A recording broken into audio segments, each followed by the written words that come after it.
kansemi ensem ena waka edi afa brante for Samuel Techi hu yedi sansem ebebro na fe wura sala state bobo ono so akasa Dr. Tony Obi ono so akasa we nyina ensem odo ya bo no ayede amano ni de aka wan nei ya tena se ayedi e banana prempere Bretishman ebo Taylor Kojofosu omo nyina aye producers omo techire e ma na no pe yedi ensem de ba midin edi Roger Imano from the sports monarch mene hello kwekwana pe ye kwana fe yedi ensem no efiti ase de ama odi enhyase emfefie kutukubo eno jile male meantime ye gugo ko kente joba na obonze no woda fam sa no wo nan won sori na refidi agokansie no aba na wieye nenomu na otwetwa mu wonim sa brantie aye fere Samuel Techi de ni kiremu South Africa memu kokko akodinde wo hono a na answer obefi akono na Bazooka Promotions wonum ene manager brantie fe no Samuel Techi na no de koje bronze mo man Ghana Tokyo Olympics no abrantie no na se ni komodidiem ni ade no na ozo tuesike bi edema the Ghana Boxing Authority GBA4 na Ike Bazooka Kotetra wono kunu wakubida enya de wotia penny kra ere ama Ghana Boxing Authority for ezanse ni won mrem ezanso ni Ghana mrem se boxer kokko outside the shores of Ghana also try bi man Ghana Boxing Authority entero nya de obetuara braka teku simpo kra wontua ena brante etuara moko okoko akodeni ni yankurimdie bae no Ike Bazooka Kote still was enya de otua simpo kra the Ghana Boxing Authority tra womunya hwe wo musafata se woso cheska edema womu enitire Ike Bazooka Kote wono ena okra branche fe no Samuel Techi na no oji bronze medal edema man Ghana Tokyo no still woso jannaso wontua teku simpo damakra efama GB4 Yemfa ni ntirem our national issues na afem esem koso association football ye call the Blasters of Ghana on akache woni se wafo zombi no guso e koso de e Cape Coast enye asabikitu akra nyame eyaduma ene 2 semi final games etutwa na owrem e Cape Coast stere honomo na ye hwenem se ene ya no hede oman ayefana se Nigeria honomo eni Ivory Coast ebedi kan edi atentam se bossa ma chiri wie pe ye hwenem se enyumere no so hede the Blasters of Ghana honomo se eni Burkina Faso as editing tamsa ye hwenem se two teams onom ebetimi adinkunum no homo nyina se ebetimi awrem se be afana no honom se ebetimi se awrem na ye ka national issue hu sansem no onim se ora sala state bobo wono eye coach amnewetem ye ka bobakwa ya jiso wiase afane ye ka under 20 honom World Cup Ghana etimi agibia emna 2009 ye wrem awo Egypt dia na coach sala state bobo wono ena elidi team no ema yetimi ekopiem o sa hye no ma yetimi efa kro no ena coach ne ababonten dey ninsem a woka nyina ne se ne senka Ghana ha emna wogi under 20 World Cup no ewie no senka Ghana mpedefo ema na kwanya ena Blasters obabe somu ena ye support no ena ye man chance ojiri se nei World Cup as Sarah Johnson abo akoko ya yentumi nyibi no wono ojiri saka no ni coach ena ka wetimi elidi the Blasters of Ghana na fi World Cup no etimi aja empedefo ntimi support no empedefo antimi ama nyama ankoi afama no Blasters ntino enuti ena nei di edin saka World Cup no yebetime saka no ena Blaster ediba no ene man chance se na coach simu ebimu enya ne dia nkene World Cup no nke yetimi ajibe no yensema ora sala state bobo ninsem awodi atujwa nini na mo ne je Blasters no na Dr. Tony Obi enkane epenyini pa ede ema Anglo Good anasa go first Ghana ewo atakwane ne important openyi ede nsembi atujwa obeka executive council member edema the Ghana Football Association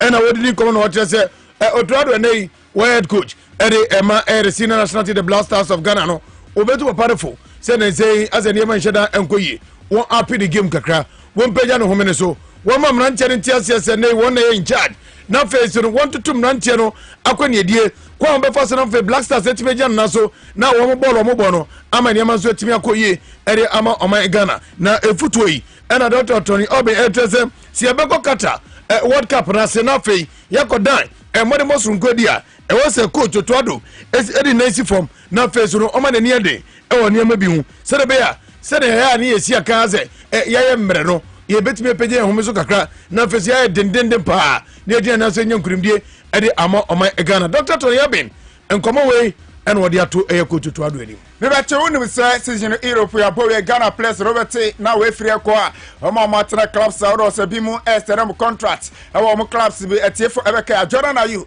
onu say Crystal Palace wa stand afiba ko e di aka onu achi abetuja say edi nketia say ono se Arsenal ono se atrend contract mo and other players bi obi ti say Alexander Jiku yes ono se F Stratford ono se nani etirem o tima ye fena Sevilla for Kachina fe ono se akosi akadi transfer news ne ne dos ye pa latest one abobom e abrante fere ko fichire as we see na kan Edema St Pauli Bobokono na report e bana say Flyback Bobokono they say omonium eco agreement they say the atimi atutom e ma abrante fere dana ko fichire no e likely say onani etirem e wo Flyback na fe ono se akokoto na case ni nyina ne say Flyback Bobokono wo ma St Pauli Bobokono omo eco agreement as ka APM no e 4.5 million euros eno e sika eno se APM na onim say abrante we afie twem St Pauli no na ne morbo ekonkan ye pa wo she about 12 goals na edi Emerson Bobokona na tse ne morbo konkanuti na club Saudo chance na wonu crowd dey before last game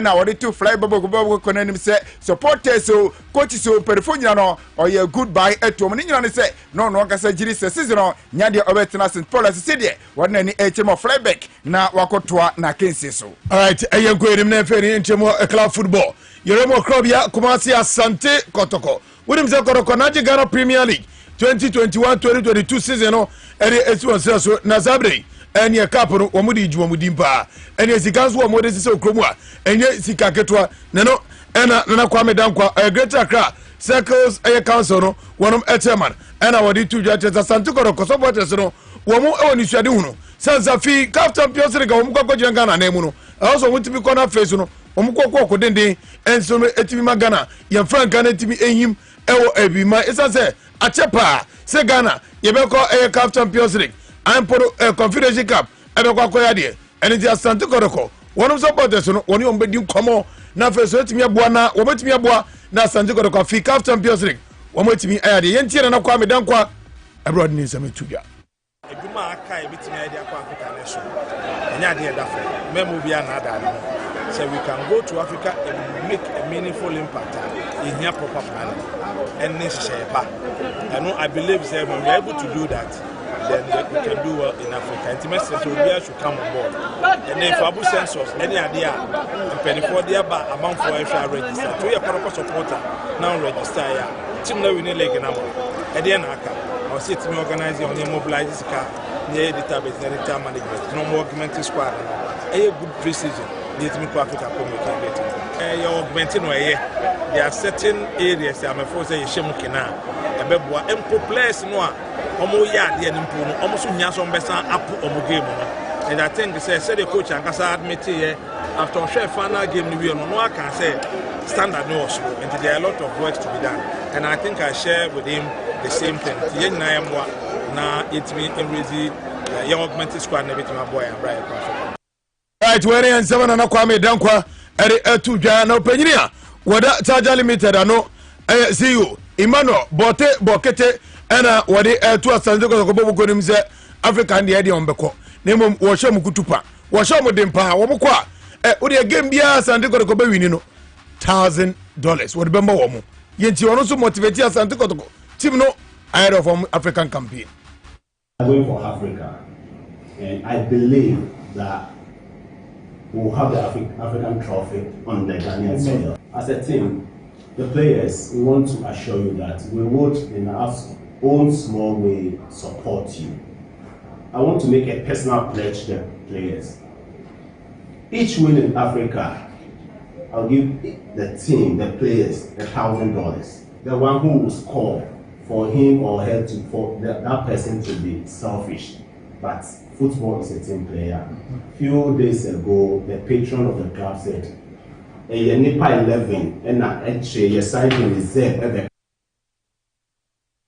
Emmanuel Bokete openikasi oda Charger Limited ano enzo de tuko team neni. Me ba chera ho agina club news a ye ko Adriana Stars oja omo akache ni nyina ne se Honama Brant ye fana se yimana ko akododo na efeno obubulebu enra ablante ne de babetuja se de kra hange ni buta nya de obokoso a esi akan e de amatima ye fere Diana Stars na yimana ko akon abi kana asem no se wadi 39 years na ukai say last 2 years and ono akasa a grant interview no de tuja se racing na case na fe o jira na so na ho de jira so na de bema no si jina so na ne moribo kon kan pa dia na te se eyade a o jiri se board e obetimi abo 42 years asa na be retire from football nebo o hwemu pa dia se afi we de ade na ayemre aba form enti o de atuja se Diana Stars ne man koye omuto so duba ko e league no so and omunya 45 point me no kase de yemanu ko bubulebu esi emfantuja se wa retire from football Diana Stars nko a o si akan 15 years and edi amabobo ko na se de o kire mu a ni kwakura mu Diana Stars oni o ma wi football wa retire nya dia obokosi esi akan biu na Roger yemfa wentufo ai wo mo e o mo se yembo Ghana Premier League enye ye no abrante na si ono ane dai ye o kuma se we waware wawo na se ubetimi abo Ghana Premier League e na de sika wo ko negotiate contract no negotiate ni no we diska ko je 500 ni dia wan do ma de ode na se o me se bi na se o me se supporters no ade no mo nye nti club no nkuyi ni ne mo na abrante a Ghana Premier League e ko de oji gokin ya wano ni atiti ani say Ismail Boboko awon mo Egypt the first proposal about $200,000 say abrante no won fi oboase Ashanti Gori Mesia kan enfama Ismail Brede ni mi so obeko so nkwemu nkomo ye de beba akuku ade bi mi hu onim say Ghana Premier League no from 2013 be nyina players omji go kin okrumo omnyina ko Egypt omu na tu kan omu konse ko yi no maba oko Egypt na anye ya no afa nti omu hwe ne yi the last player ko ye e ye Dwabo Ase ene obolon e America okra onye bi mo okwa ano mabodi fa nti okwa no ahwe ne yi na unim se nyame ya doma na 3 pm okwa Accra Sports na big game Airbus nyina ne se playoff Airbus Division 1 Zone 1 Esane se Tamale City omoni nso atreman obi anya 71 point each ntina ho manya se wose ye tumi bo playoff na fe ye separate omoni ho tima woro se betimi anya promotion abapiem o Ghana Premier League nanu na sa match kesi a e ba se na pedefo tiri se ye big game and esase ye tough to ye best referee of Ghana e ye owura da na laye e na pedefo apa na se sa match no onko girem na onto ayerem no fe ni nansi fo na game no bibia ntimi nkosi yi Hakman Sports Consult Emrei ede jumedi chencheche 4th edition ede shasha so Madina Astrotef na Kumasi professionals and of your professionals eno omode eboani na jumedi no players biti say Emmanuel Nete en Karisia Kama to Crash Smiler Krobia Kumasi Asante Koroko wosi aka fe Baba Idrisu Emmanuel Boati Mohamed Salisu Kamadin Sulemana afei Richmond Boati Adam James Akameko David Akamuni na ebejire musi akani bi na kezi no ekoro yero bia share nyonko 00 na atumi etodwa ehormu a mpelifo hwe dem se Kumasi fo no ejina wona so ede 65 on penalties enye nkunimdi a sabrei Accra professionals ene Kumasi professionals eno etodwa Madina no abra Hakman Sports Consult ejumede chencheche kama se no Kumasi fo no di nkunimon penalties 65 omudi kuru aneko bebe to ye baba ko da ye come no ni kakra na fe ya soro se FIFA de atudwa se ono mo consider se International Swimming Federation omo hwenem se omo ebe bando omo a omo transgender athletes omo nyina no epese competition ebe ko se ma gudiem no ebi omo de omo ho ebe abeshem no FIFA kirem se omo consider se sankrofo no ye be bando omo se be competition no ono mo ebe timi de omo ho ahyemu na Chelsea unim se wonom CEO Marina Gravnovskia die ba ne se mamene papa Elfen Todd Bolisi won fe de juma no die wa ye no mfa nso a na obi fo mbeto aso nti ebre de ni mami Elfen Maria Gravnovskia ebeja Chelsea team na pa bia fa me ba chew down woni kirema West Ham United o makatia se se mo pedefo kirem se ono mo prepare build na build o mo de kono mo de Chelsea se o ma brand se fana se Amando Broja se amedo ka se o mo se 30 million pounds o mo de ko se ebia mo sam ebetimi aka brand na fe wa ba be si akan edie ma mo na nu yensema eno se eba na Chelsea akati o ebiem no se report eba na se Chelsea for adwani race ni se Everton o ma brand ya ye fana Richardson ne mo de bo woni ye pa na se konkan ono mo ehwe se on be akwasa Brighton so omusabe kana na anti player bia this is player bia we in the TV a Chelsea for so mo pe ansi a striker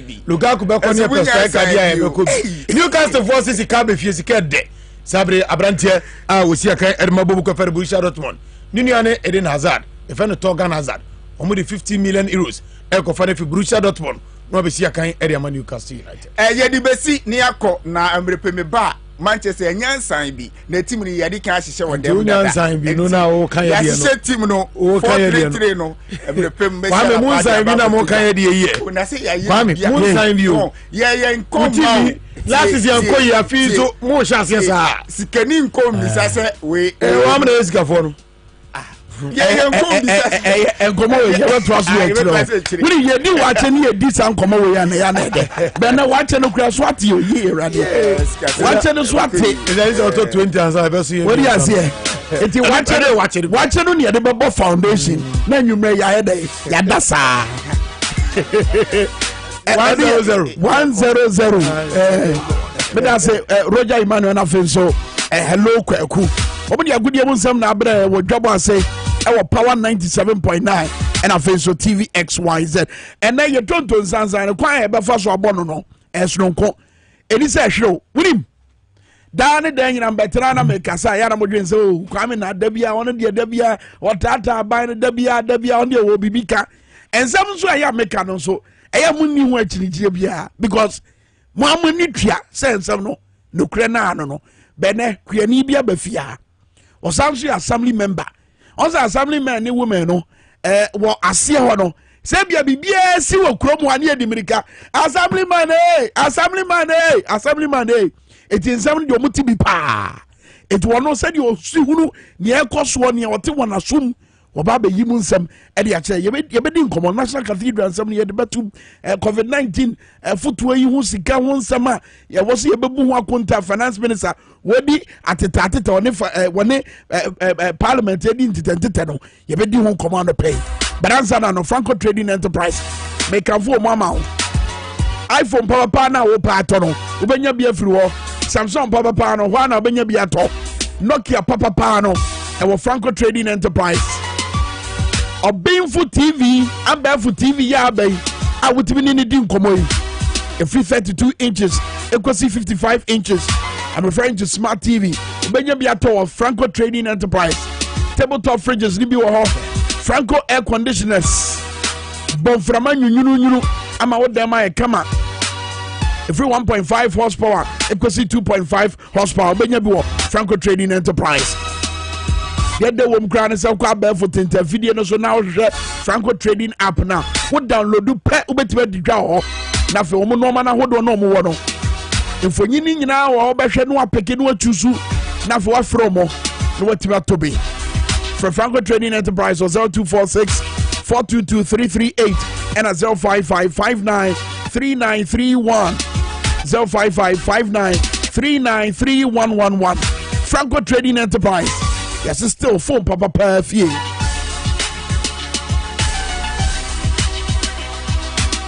Okay, but me nyina was ni nani ya homra ya ba ya bebo e tonton sansan men ko ba bia ya wonfonya hodo aye be ya chabo na face Revelations akese pa e na no pay ye de mamo men ko ba bia.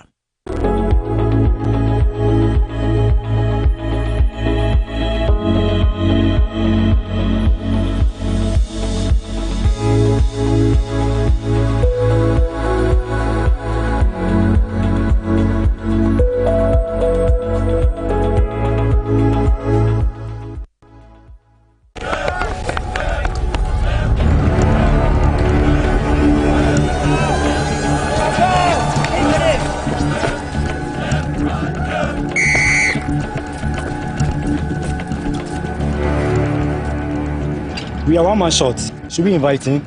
Yeah. It be old cargo. Can I join you guys? Yeah. Always drink fresh, natural eggs, mineral water.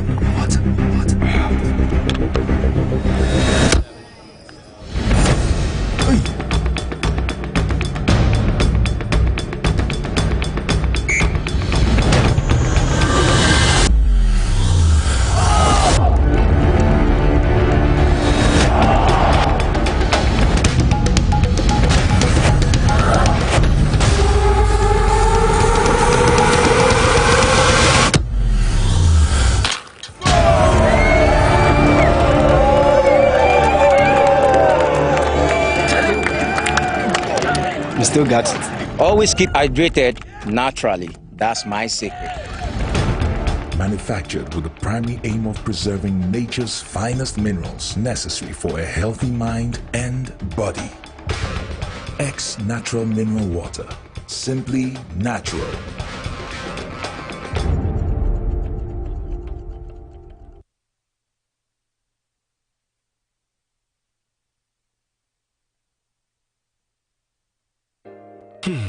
If I cry na menyisika, edia ye mefui. Ehin fa na menya bosia edia tre medwuma yimu. Kai kra mabre mi ye busia ato taxi fufu. Suhum Rural Bank. Suhum Rural Bank.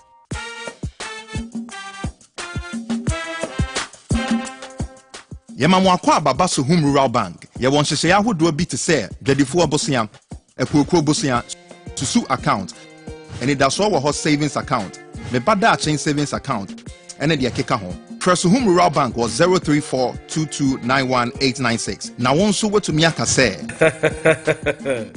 Suhum Rural Bank. Ama ene mayeka owner. Suhum Rural Bank. Enti me pa minie. Suhum Rural Bank, growing our heritage.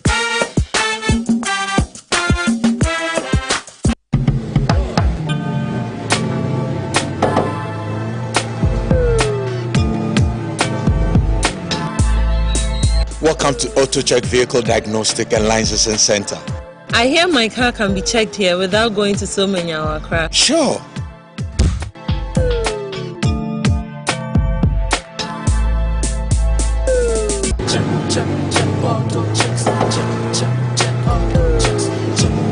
Emission, check. Alignment, check. Brakes, check. Visit Auto Checks at Koforidua Aquadum Road for the roadworthiness of your vehicle, from saloon cars to heavy-duty industrial vehicles. Madam, your car is now ready for the road. Thank you so much. Auto Checks, check. Auto Checks, your safety, our priority. Auto Checks. Introducing the Stepping Out Ghana project. The Stepping Out Ghana project seeks to promote night culture in Ghana through the provision of vigorous advertising of nightlife entertainment programs, taking revelers to entertainment joints and back to their neighborhoods in safety. We will take you to experience nightlife in Keta, Ho, Kumase, Accra, Akropon, Koforidua, Amejofe, Winneba, Tadi, and nightlife all over Ghana. There will be barbecue parties, cocktails at the receptions, and of course there will be lots of fun. And there will be a playback on TV XYZ, Radio XYZ, Power FM, and others. So guys and dolls in Kaswa, Sotwom, Madina, Adabraka, East Legon, Tema, Enshaiso, Nima, Patase, and all areas in Ghana. Tertiary schools, key fit clubs, motor clubs, and social media clubs be on standby. Stepping Out Ghana is here. Enjoyment in Kwa. Please call 055-965-5388.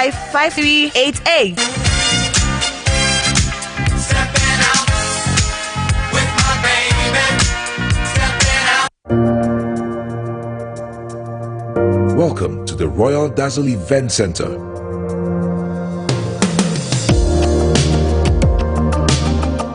With a lush and well-maintained lawn and garden, you are assured of the best serene and comfortable atmosphere to organize all your family and social events.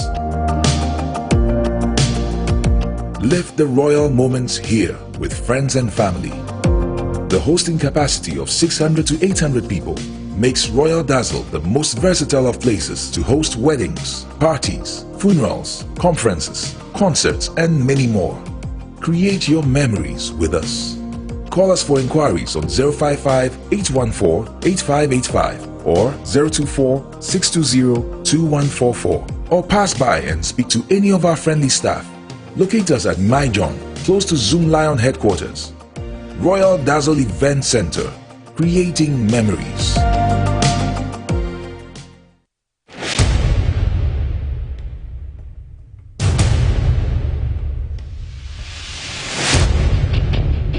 The The average human body mass should have at least 60% water for optimal performance in any physical or mental exercise. We can help you maintain it naturally.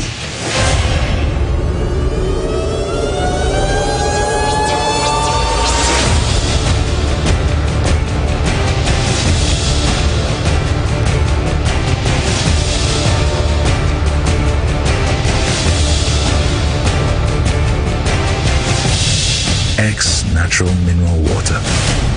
Simply natural.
Asam de biabo asam de pi na aba na na mesi tonton zanzan yi mene enimonyamfo bi ena eba abeye me mekura ba no na ono no wakura tonton zanzan no because asam na ebobo ba no ehu na wo ye Ghana ni na wo ti nsem we na mpusu amo ansore wo said ye mra pon no kire wo no ma hodo a wo betima ye said be ya de tini betima si wo man mu a na minim Ghana ni kura wo ye because baby a yadu no say yankasa ye tiri ho a eyibone ne ye ena nya eyibone so ena ye de kɔ bedwam a ye ba twetwe ye atwetwe ne ye pɛ sɛ sabre ɔman a wɔno ne first sub-Saharan African country a wɔ gaining independence ebra wonya ne fa hodie no na man bi te sɛ Singapore ne Malaysia no mo area no mo ne namfom wɔn afɛfoɔ no ɔman Ghana afɛfoɔ no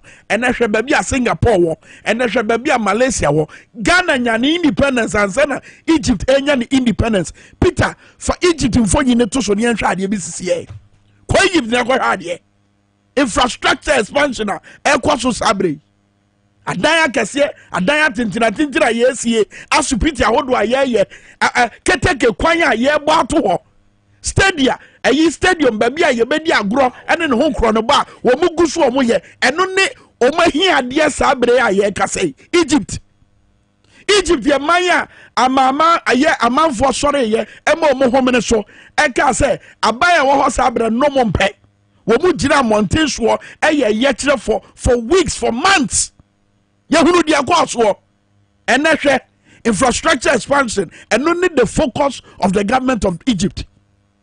Ghana infrastructure expansion no ne tibia te say asupiti no way akwa na hodo na wo say ye ma amanfo na way suku dan a wo say sisi said be ya nkoda enkotenetene nuase na way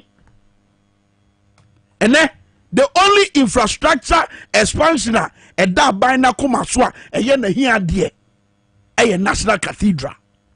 Na National Cathedral no so a yesie no na no omo ba ka che say e mampanyi personal pledge ne ba wo share ne nyame bi e wo kokoam ene ye de hye ye Ghana fo so e de akyekyere ye kom setintina ye sika kakra na aban sie se eni ho no eno ne ye tam e de akosi National Cathedral.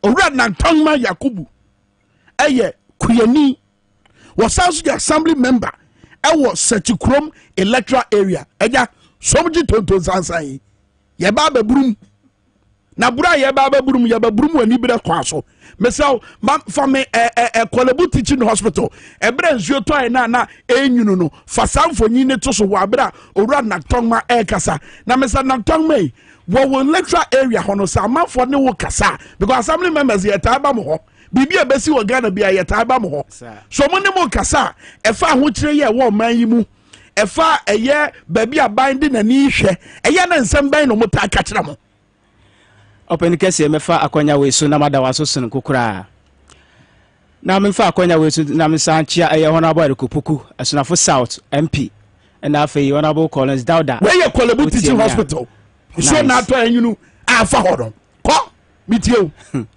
mo emsa asema obisa me se background so a na hu ne yeko seven penifo say obansu a na ote se kotobowa that's right enti ye penifo no se mo pania esi organ ankasa e wo some backgrounds no mbete omumra grounds no mumra be hu ne yeko so e wo grounds ahokyere amanfo fam e wo grounds no Ghana ye hye boys ya bre amanfo su ahokyere no aboroso omusu sesai omusu e komwom kom de Ghana man kom ben na ka ho asami eja adwuman enkoso ne ma so tutu na etutum kuani nia onima na ni koko that's right ene ne number ya odua that's right na afeye tutu ne mem na ne fudie ne number ya ni koko yentumu de ye beba ho ba se wo hwe kropon asupiti kase ya ezuo to a enyunu fa ho ya wo ne sai say yes one district one dam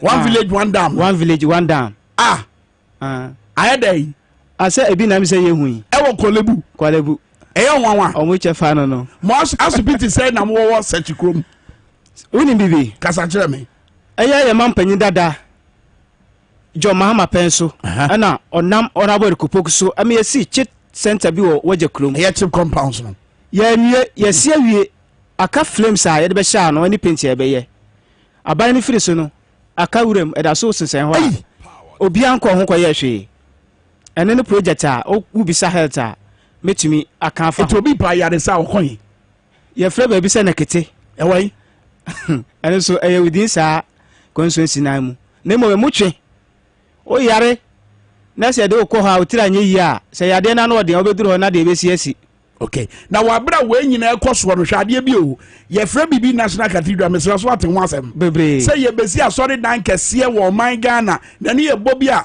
mampanyi ɛhyɛ Nyankopɔn a wo ba bedi so kai sɛ bra mo hyɛ asɛ no mo se ɛyɛ ankrankra ne nsɔre na mo bɛba bɛkeka mo nsa ase aka sika bom am ye de ayɛ sɛ adwuma yi na na yɛ nkote a ye se Ghana sika ɛne ye de wura mesra fa ɛyɛ Ghana agreement bi a wo sign ne nura no fato screen so ne nhwa ade na mene Mr. Nantongma eni hu nkomo agreement bi a ye sign e daily graphic man no pay kra eni hweniye Mr. Fato screen so 24.98 million 24.98 million and no bi ka ho asem wo abefo tenta video no so efonyi ne first one da Ghana sign 24.98 million and on the first one at Dawa and Kadame Shani Musamoto and Dawano. It would Kwasi was a Ghana Science 24.98 million credit facility with Indian government to boost agriculture. It is just a Befiana.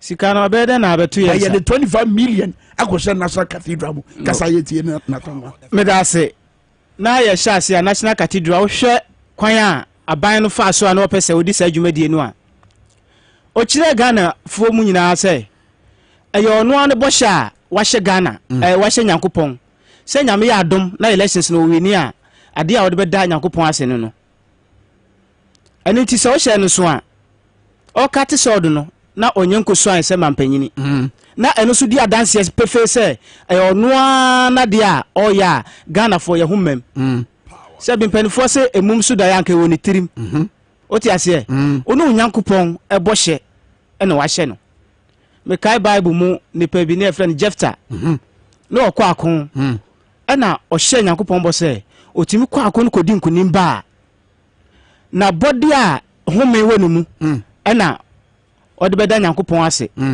woni bibi na onwan owo anantwie enkokɔ emoa bebre sebi enkura ene ne manema nyina wo fie ho a mo ye mo a ɔmo home na nan ba ye ba akopɛ oba abayiwa okɔ akon no kodi nkunim oba fie apɛ sɛ wa hyɛbɔ sɛ oba fie a abɔde a bedi kan atwe ne ti afiri fie ho no de bɔ afɔde ma Nyankopɔn unim onim se ni nwan do so ntino ba odwan na be hia no kwan akokɔ na be hia no kwan aponchi na be hia no kwan obie ne pono a anase obie ne gate a wowura fie ne mu no ne baba yo ba akopɛ ne yi ne ti wow ne baba yo ba akopɛ ne yi ne ti na so de bo afɔde ɔde bɛbɔ afɔde so wɔhyɛ bɔ so de so odi so saa sɛ de sitie bi a ɛwɔ sɛ odi so ei de bɛ no bɛyɛ ayɛden ɔwɔ sɛ ɔde yɛ ebi na ato ɔmanpanyin asisi a yɛka ho asɛm o ti ase na sɛ etua ne ka ye o akatua woni sika sɛ nya kenya ni na si a problem a wɔ sa de wɔ mu ni sɛ ɛwɔ sɛ kyerɛ ase ɛmɛ amanfo no ti ase yie wo na wahyɛ onyankopɔn bɔ sɛ wo ni aba no a ade a wobɛyɛ ama nyame nie yɛne wo ni asɛm o ti ase wo wi ni so awie ɛno nti na no hyɛ ase no wa akɔso a wokɔ kate so na sɛ wa wo personal ade na wo yɛ afei de ɛba ne sɛn ɛna yɛkɔ akɔyi Ghana fotuom ɛna de adi saa adwuma de we ɛno ne question no afei yɛnhwɛ nneɛma bi nso asase a ɛbobɔ ba no ɔnɔbɔ okugye to ablakwa ɛde bɛto dwa sɛ ɛyɛ board of trustee for no asɔfo no mpanimfo animonyamfo a yɛfɛre wɔ manim kasa a yɛde wɔn akɔtoto saa board of trustee no soɔ no wonim sɛ wɔn mu mmienu a krataa bi bɛda ne ho adi sɛ wɔn nana na ɛyɛ directors in fact yɛafɔ wɔn adwuma sɛ directors ɛwɔ trustee no so krataa bi abɛda adi sɛ ɛnyɛ saa ne teɛ okugye to ablakwa kɔ registrar general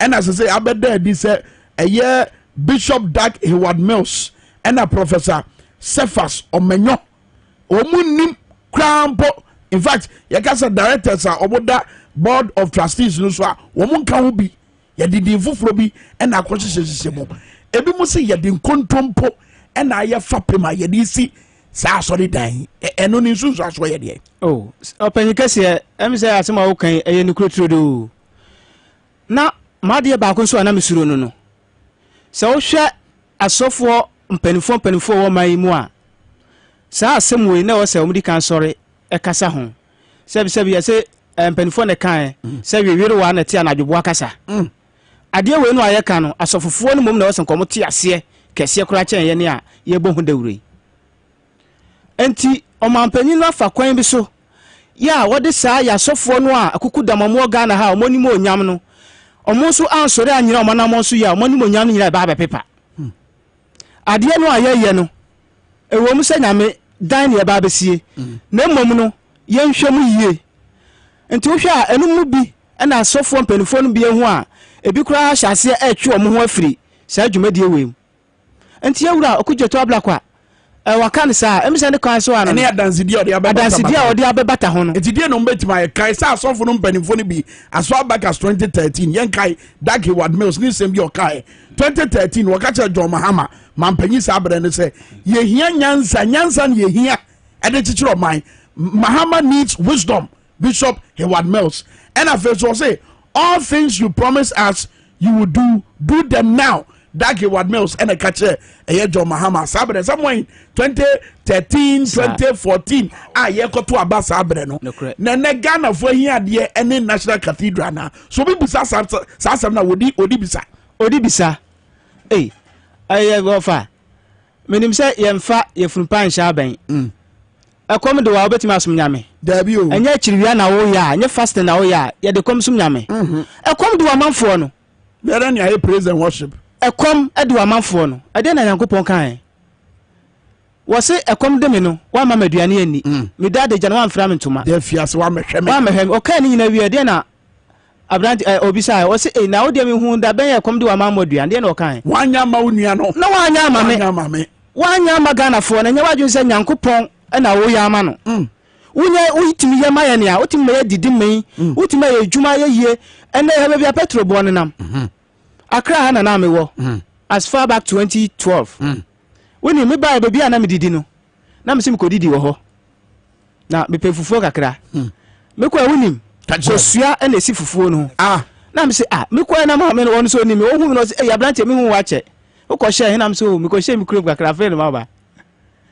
na me di na me se wadi ya kosua de nka etona kaminim se de kosua to so na de ye nananum samafo de amom na afi de fufuo de kosua de ye ko ma hemfo wo se he Accra se yentimi to fufuo entona mi o kosua no na amanfo beto ɛde tu fufuo so die hwɛ ho kyerɛ aba ɔman no mu yɛ ho kyerɛ yɛsu ɔman pani so ntie yɛsu frɛ ɛne ne yɛ ha nti yɛkɔsi asɔɔ dan no a ɛsɛbisɛbi yɛsɛ kɔ abɔfoɔ takyi yɛnwo no na wɔn sena di kuro wɔn sɛ covid ne Russia ɛne Ukraine tɔkwa no ɛna akɔfa wɔ nyina aba eti wakɔyɛ kuani sɛ wote nsɛm bi sei na wode toto sɛdeɛ koko fuo ɛte bia siti a na ɛyɛ de nsɛm bi sa na pem sɛn ɔpɛnyini sɛ ɔmo ka sɛ Ukraine tɔka ɛna afei saa yade a ɛka covid-19 na ɛde saa de aba deɛ me hu no sɛ panifoɔ se kwayi amonsa na sa sabatan biribiri nkɔfoɔ ni so wokɔ yi ase na sɛ deɛ obɛhu sɛ wɔ sapa no amonsa nti ɔpɛ sɛ ɔsaa ma ayiefoɔ no ho sɛ nokorɛ ɔno so ɔbaa bi saa na teɛ sɛbisɛbi Ukraine na ntɔka no korɛ si ɔne nkɔ hɔ kɔhɛ sɛ ɛkɔm de ɔmanmanfoɔ no saa na yɛnkɔ hɔ ne yɛnkɔhɛ ɛne sɛ nka Ghana na ɛgɛsi deɛ sɛ ne ne nka yɛbɛkyekye yɛn ho awe anti adeɛ wanya excuse a ɔmampani no bɛtumi ɛde ama Ghanafoɔ ho sɛ biribi sɛ na ɛkɔ so sɛ yɛ planting for food and jobs yes aduane na akɔ hefa hwɛ kɔm ɛde yɛmanfoɔ wɔ Ghana ha yes ɔte aseɛ anti ɛno no nyɛ issue no ɔmotumi bɛka sɛ Ukraine tɔkwa no na ɛde ɛkɔm ne ahokyerɛ aba Ghana ha ɔmo pɛ asɛm foforɔ bi nka nkyerɛ Ghanafoɔ ɛne asɛm foforɔ no nie sɛsei aban ɛde ne nsa akɔhyɛ nkrataa sɛ wɔde Indian Exim Bank na ɔmo kyerɛ sɛ sika pudio 24.98 million ɛna yɛde ba bɛhyɛ agriculture mu eti wakɔ akuani deɛ sɛ wɔde akani gyesɛm fafa bata ɛyɛ akuayɔ ho nsɛm ne kokofuo ho nsɛm ma me yɛnkɔ wɔdeɛ ɔma sɛ deɛ koraa kyekyere me wone bibi yɛate ne din kuafoɔ yɛate sika yi din nanso nyɛ adeɛ a yɛtirim no yɛnim sɛ adeɛ wɔbaa bɛso aba paa ma yɛn yɛte kurodua yi mu ɛna ɔmampanyi kɔgye sika 600 million Ghana cedis sɛ ɔde ba na waba bɛtwa yɛ koko no agu na wadua foforɔ ama yɛn na wonim ne yɛnim pɛfɛɛ sɛ ɛyɛ nokorɛ sɛ adeɛ no a ɔmampanyi yɛ ba bɛboa yɛ yɛstarte no last 2 years a yɛtwa koko guo yɛadwene paa no sɛ yɛtwa koko no agu ne yɛba bɛdua ama atumi ayɛ dɛn aboa Ghana ama koko no tonnage ne ɛnyɛ no ama no akɔ soro yɛtwa koko agu obi a 2 years ni selling baako kora mfansi fam obi a 1 year ni yɛmfa koko dua baako kora nsi fam sɛ yɛdua na deɛ awerɛhoɔ wɔ asɛm yi mu no sɛ onim sɛ yɛbɛdua saa koko yi anaasɛ saa adeɛ wɔ baeɛ no a ɛte sɛ ɔmampanyini akɔgye sika twitwiri deɛ ɛte sɛ no na yɛadwene nyinaa yɛ no sɛ yɛn akuafoɔ no ɛna ɔsɛ ɔpɔmpe saa sika no ma yɛn ne yɛdua koko no yɛsɛ da kɔma contract a contractor na ɛba bɛdua yɛ koko no ama yɛn kuani no a ɔno wɔnim sɛ ne yɛsi bɔ atɔdwɛ atete ne koko no ama no nyini akɔ koko no kɔ ahomegyeɛ mu no ɛnɛ deɛ saa kuani no onim koko dua agye sɛ contractor deɛ wayɛ kwan no ɛyɛ ne papa mu a yɛnhwɛ kwan a contractor si yɛ yɛnhwɛ adan a contractor si yɛ afei deɛ yɛde contractor sɛ ɛba yɛ agriculture sector no mu yɛ a contractor na ɛba bɛdua koko ama yɛn wonim sɛ amanpanimfoɔ na ɔmatwam no nyinaa no ɔmo nyinaa yɛ ɔmo afa mu deɛ nanso aban wei deɛ kwan a wɔde akuafoɔ fa so no ɛmmoa bɛrɛ ɔno nso de wɔ minister yɛ na wɔkasa sɛ te sɛ deɛ akuayɔ no da nakoma so paa I mean to the sense sɛ wɔ introduce program bi a yɛfrɛ no planting for food and jobs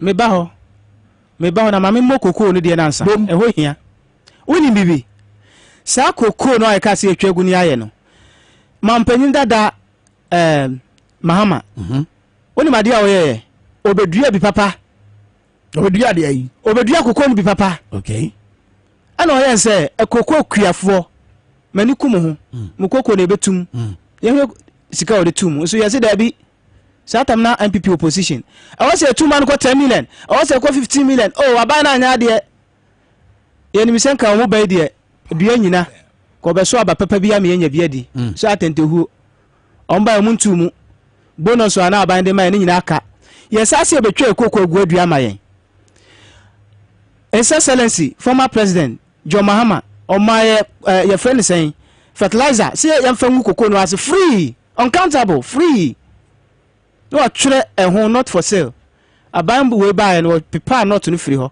ɛyɛ no for sale kuani no kɔgye a na yɛakyɛm 2 parts wobɛtua part baako main crop no na the next we susu akọ light crop na we just we dey tue ni na wie enti ne susu say aban na hu sa kwan we say or the fertilizer no be makuafo no achem mienu say ubetua part we season we na next season we tua part we dia nka sika na order ba 600 million Ghana cedis no a o chem de ma contractors mienu say we mfantwa na we nua no konsanfa eno amre kuafo no ni enji sika na ya kase enya ya de o ti ase entumi amane sa na nka pupu a yebo yesu asuo na bem na afa ekotoma yi etotwe say ye ho bon eto asuo no mo ebe hono no wati asem we bi da kuafo che say de yenye bia enye yi ti aba ne say no Ghana kuafo nye dai kokwa kuafo titio omo nye dai kokwa kuafo de nyame anim nie okọ ba bia kokwa kuani bia fe mahama say bi ekosuo edato so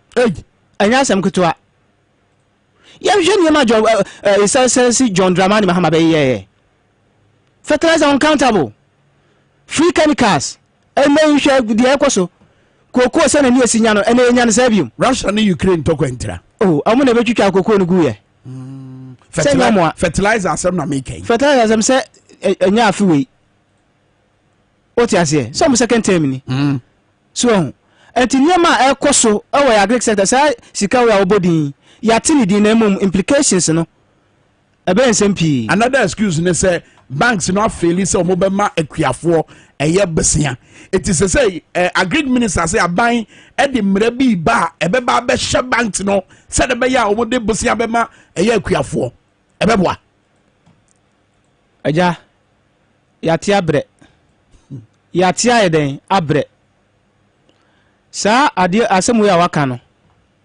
aya tesem akuafo so ti a menim say sebi ye tenetra kopim say ebe ya adwuma me hu say eye adwuma enti sa ya tenetra because aban we no ye hu say kua de enya ade a na adwen ekokuafo so sa for Ghana bakwase mo maintain say akuafo aye kire da eye ade a obesusu say wo mo kwa obesusu say wo mo mfa betima aboa ma ani aba monsem no ho we de enya okura na obeka utwa ni hwe ye nkuro nkituwa no mat se bebia a mefiri bayi ya woni bia kwaso enya sa mre we ewo mu ya kam nim se kokoso ye de kwa achima se kokko awo na wo wasoa e de nam akrachefo so wo sika so miniska ko ha so ko he na wo sa de akoni pa no o se miniska o se safa ko nipa we ho mi hu bi da kokko e de kwa achima ye de kwa achima kokko wo e de kwa achima so de ko odi pesika wow e bi si da what ye wie no a wo de agu kenten mu ne nam agu botom no ode ne nam o pesika e bi si da enti kuayo no de aban ne mesre onfa nani nko ho na nipa domo a egu kua so no sebe mo na makua yo nya de nka kua ya adwuma o man bia ne fapem no ekua so ka ho ya wuntimi nyi kua yo emfiri mu na aban we mahu se sebe yo ya se oba kwa wade ase a ontena no tubanche a wonua oti ase anti koko no onfa ho onim se wo kwa wie nti wa nua ha obi anche no oti ase sa na akoye ye de nkomo no isi wase metwato answer na we de wase metwato obeba no yentie his excellency John Mahama wa bato mere nim no wo ka asem bi ehia pa yentie ye fanka kan ho. If Nana Akufo-Addo had not become president, we would have considered him as the best president Ghana never had. Swati wase metwato ni Ghana for I come the Ghana for. Jabayu no e pa ahwe amaye. I come the Ghana for. That's right. Ghana for den esu. Yesre o mampanyini. Yesre no bebre. Na mo asem ba akoka one moment mi anka me say mre ni tra ka me kaka ho. Okay. The American say. Ye da nyame ase say Nyankopon are you speaker of parliament a we opposition ni. Because if your mind is share send ye si kono a nke anya panyini bi sa wo free opposition na senko o sa koye eye majority nu side a sa ne ma wo ye ka so ye keka nyina no ke be kata so ye be ne kata so momu aso ke ntimi pie but papa no wa show leadership a e wo se Ghana fo eyi na ye na ye sre no se ne nsem bi wo ho no ka on stand by his words na se wo ka semi se COVID-19 akontaboni amebua. Yes. Enya ade a sa ministry no obeye bibia de afa ho. Odika ye manoma opiafo. Wa me hu say or the Ghana for responsibilities and duties because Ghana for na to Abaman say speaker of parliament through our parliamentarians. So me gidi say papa no nyame be shira pa on course so na on fa nansi form papa me penasem me dana say it what can one ye Ghana for so near je wanamotu a wotu no and this our man no baby omde ba ka hye no ya sembe mobo COVID-19 zigane ya chiche my say omo vice chairperson o ti ase chiche sika no rough e dey akoto aba ya dey akope votes o ti ase e me come dey akoma nipa 50 cities to mame 100 cities to mame nipa na je wie hwe koma say dey abeto yen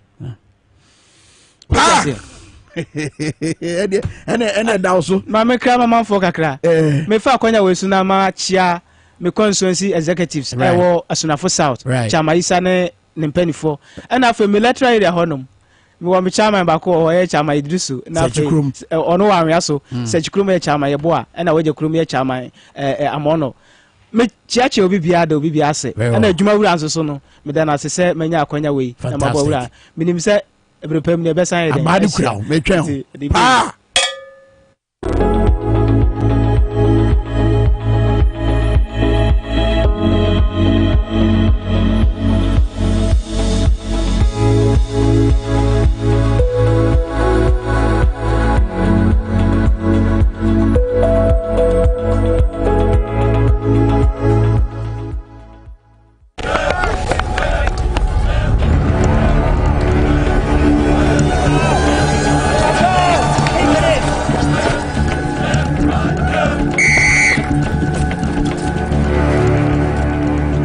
We are one man short. Should we invite him?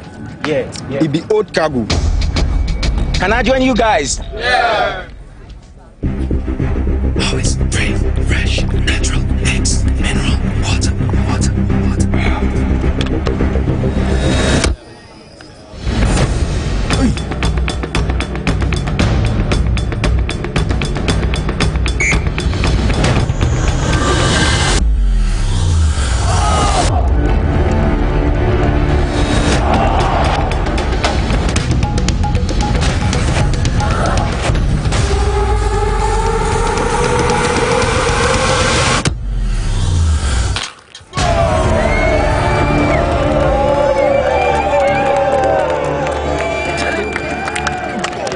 Still got it. Always keep hydrated naturally. That's my secret. Manufactured with the primary aim of preserving nature's finest minerals necessary for a healthy mind and body. X Natural Mineral Water. Simply natural.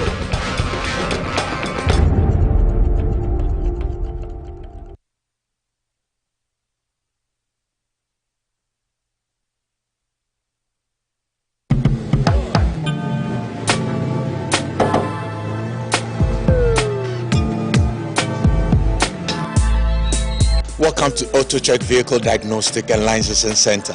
I hear my car can be checked here without going to so many hour crack. Sure.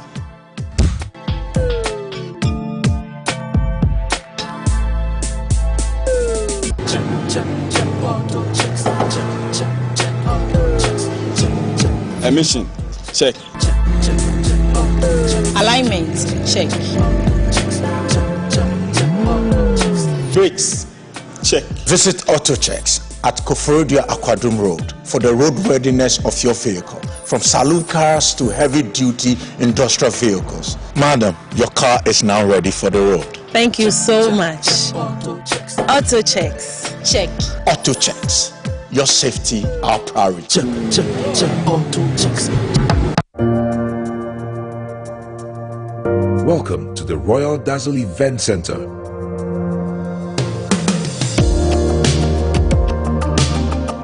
With a lush and well-maintained lawn and garden, you are assured of the best serene and comfortable atmosphere to organize all your family and social events.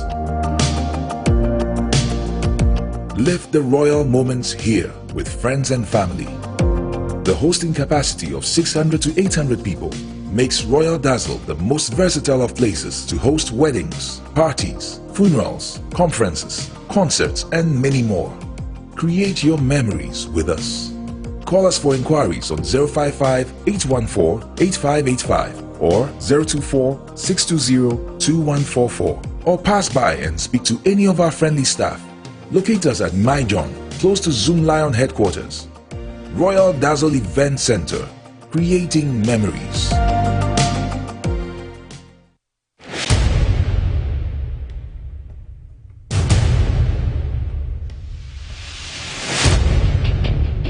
The average human body mass should have at least 60% water for optimal performance in any physical or mental exercise. We can help you maintain it naturally.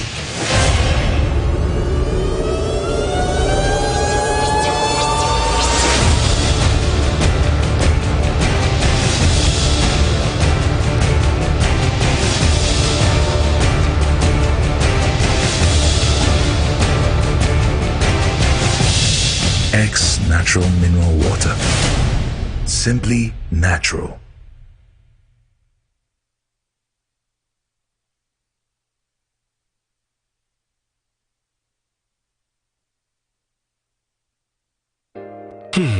If I cry na menyisika, edia ye mefui. Ehin fa na menya bosia, edia tre medjuma yimu. Kai kra mabre mi yebusia ato taxi fufu. Suhum Rural Bank. Suhum Rural Bank.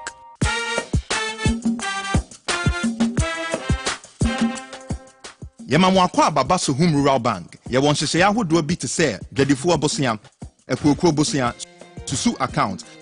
Eni da so wo ho savings account. Me bada chain savings account. Ene de keka ho. Suhum Rural Bank was 03422918696.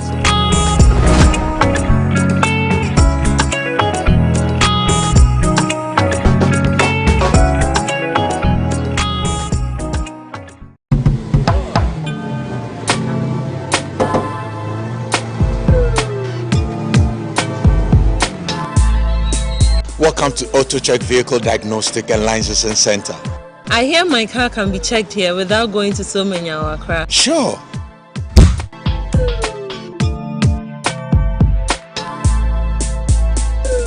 Check, auto checks. Check, auto checks. Check. Emission, check. Check, auto checks. Alignment, check. Brakes, check. Visit Auto Checks at Florida Aquadrum Road for the roadworthiness of your vehicle, from saloon cars to heavy-duty industrial vehicles. Madam, your car is now ready for the road. Thank you so much. Auto checks. Auto checks, check. Auto Checks, your safety, our priority. Check, auto checks.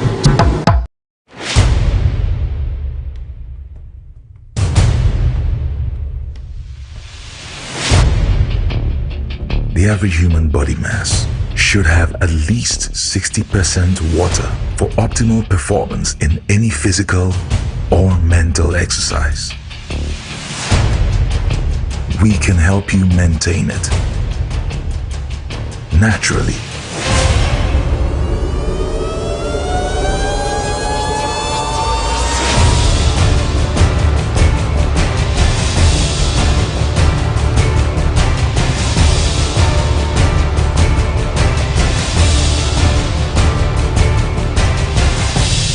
X Natural Mineral Water. Simply natural.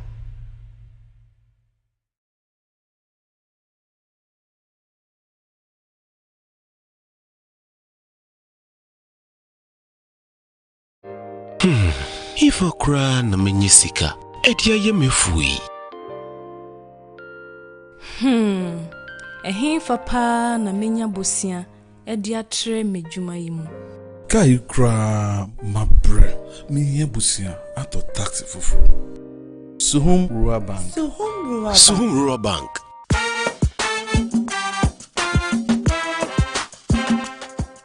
Yema kwa baba Suhum Rural Bank. ye won hyehyɛ ahodo bi te sɛ dwadifo abosia ekoko bosia susu account and that's all our savings account me bada chain savings account and the keka ho Tresuhum Rural Bank was 03422 brown kakra na yellow kakra ama poma bra kwame checheku yeah miama yeah miama akwa bara to say miama aswenya a friend say akwa de mo friend to be o go put my mian say ni ati atwa o ka to be a enkranka se mo bibi fufuru Jaisa we know what she's talking about. Stop that thing. Mami chire mu kakra. Call one constituency chairman. Oh my confused. When you're confused, you're going to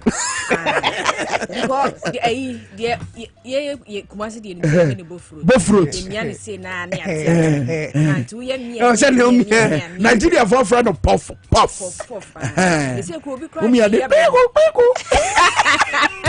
And you're not family. Hey, yes. I want to yes.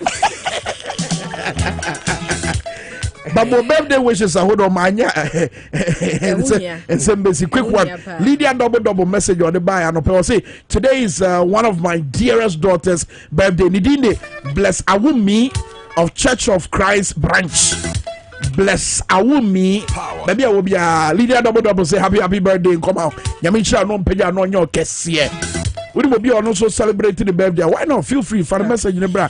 Na ye mono abaso. Oh, radio no so.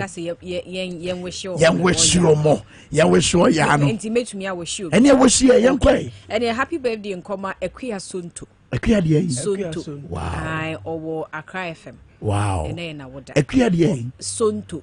Ono also na sunto foundation. Oye penny or dano. Sunto foods. Otonia ne bagari ne plantain chips ni adia ya. Baby come on. Linda auntie wante. Linda auntie wante. Happy birthday. Happy birthday. Yankopon kan ho no ho ahoden. Cathedral no won sensem no eno so ya ne birthday ana. Cathedral de National Cathedral. Yenti o mako bubu nkrofo na ya go. You. Afi no mbeto foundation. Almost have 25 million free ho.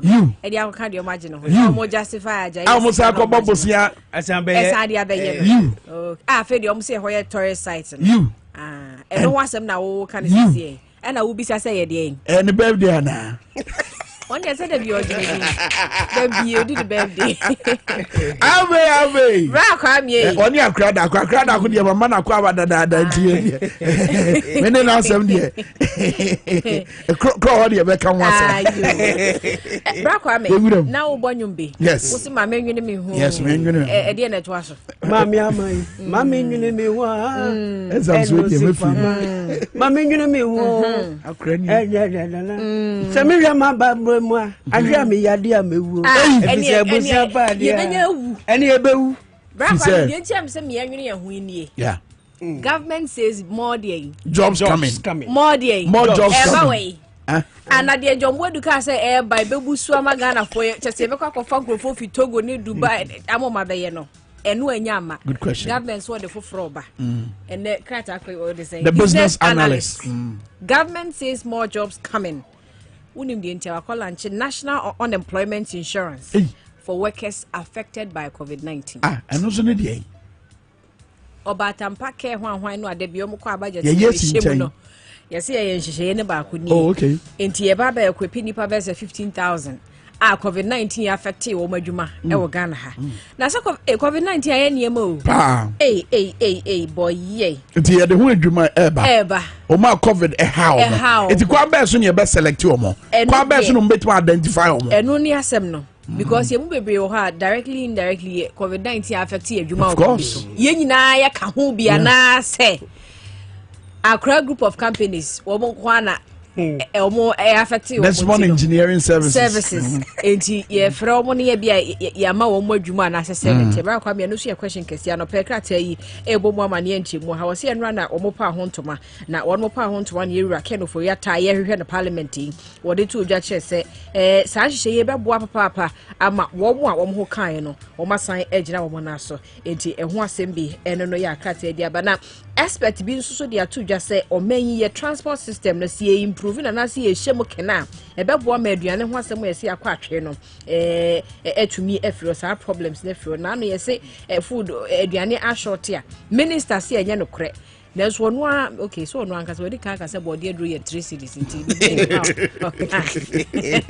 ebe ye BMT bra kwa me no so ne ensama hodro bi ka ho de na de hia ye wo we mu no all right kwam mami fa Ghanaian Times enim ha no opening Dr. Frank Sribo or president Emma Ghana Medical Association ochem say Ghana for munko na munko je jabs no go for the jabs munko no yan wo mo pane mo yan wo mo COVID-19 vaccines no o say jabs no munko ngoje efise mo sabre mudi mo ho tete wase mumra kwa me be wo COVID-19 o say me wo kwa me ni na baby tete na mudi aye GMF mu ni won eridi o say na twa ne yam eya nurse fo sir nurse fo ankasa won pese wo be wo na adenti na nurse fo no na me na me nko wo enu dia sem no onu a wo be wo me ntiase o adenti na nurse fo no onu a wo be wo me pane no so wo a me a be wo me de me enu dia sem no eni o mo sha sem fifie wo se wo be boda ma e se fifie mo charity begins at home. That's right. That's a nice fu se won wo Ghana fu be ye den. E je opani Frank Sribo. O se munko wo pane no. Na munya sa tita na mo ye no. O se bi na wo ne de anesi fu titiri. Wow. O se brane be wa la me munko wo debi o se wo. Nti na no pay Ghanaian Times e aba e wo enim ha. Na biom so a police fu ba na nga no wo chem se IGP sabrede o se won fa won adwuma nto ho kakra. Esanse insemesi wo Islamic Senior High School mu e wo Kumasi ni ntino wa interdict nipa makomako 4 yi nipa makomako 4 yes okay a police for o ma no mo kasa wo eye CCTV video na e ka wa ye no ye ka wa asem ha no ye breaking news no wa ha no e ze na ni na o twe pepe ya kaso mo fo madwuma to o mu nko tena nchen kakra na wonya hwem okay enhwemu baby sete na ba ye omo ne ananya omo ne ane na me nwanwa ni se unsa police fo nsa bi se ba kwa me wo be ka se ye be ye hwemu ba wi ase no ye hwedam baby akwa be kwa kosi anu ni problem no nso sa brede o se nipa for ye wonko tena nchen but a good say IGP take action because ensema no mo kana mama ensema no mo kan wa bra no mo hwe video no na time pa o mai bi anke betimi ni bibi fofra ba be ya somdwe mai ba somdwe we ya ese kosua ya mo ho banya na free ensem yo enu na se ama ansa na ama be ma me fa chronicle na enim ha no kwame asem bi wa ha no owa kojo ponkroma osuafo no hwe o information minister o kirem se Ghana Judicial Services no wo modern se journalist da wurobofo nsamtrefo wo bebo ye ho ban bribitu yanga wo modern se asem du bepiem wo asem libia wo bebo ye ho ban but asem e me nwa kakra ani se kojo ponkroma na no from 2016 and 2017 up to now not your information minister. That's right. Manase Azure what me born who bang. Good question. Ohini babu amabene wo born who bang. Good question. Bobi answer wo born who bang ana. Edward Adeti wo born who bang ana. Ma wo tata wo wankasa media vanguard. Wanga metuka tu. Enti enu so bambo bang to the sense kojo ponkro brebi mu ko gina baby ko kai say nseme betimi abantanya no kware so mabo mitiri na America enti ne the same person e kirem say ne ya mo nsantwerefo hu banga na e den asem no part e bia wasua bibi ana na wasua bibi akonani enti no kwame ana wasua he enza ye kasa ke kojo si apu ni nua kojo bi o ha si apu ma me fa neke nso so apu neke fu eti na no pe chronicle de amanebona ba na NPA National Petroleum Authority ana woru chim se de biada no oman Ghana fam ngo ayeyu su no eye be ye 96,000 ene yusu so man no baby ada na ye produce pe 27 ntidiai me ye de ni man say yatum yatum e de how aba to e wotema nso nya adwuma ya ka ho asema obi amfi ye nti ehu ama ne bone baby a edru ndi o say take it big decision ehu hia pa very necessary bra kwa me fa daily graphic de obokrata anto aso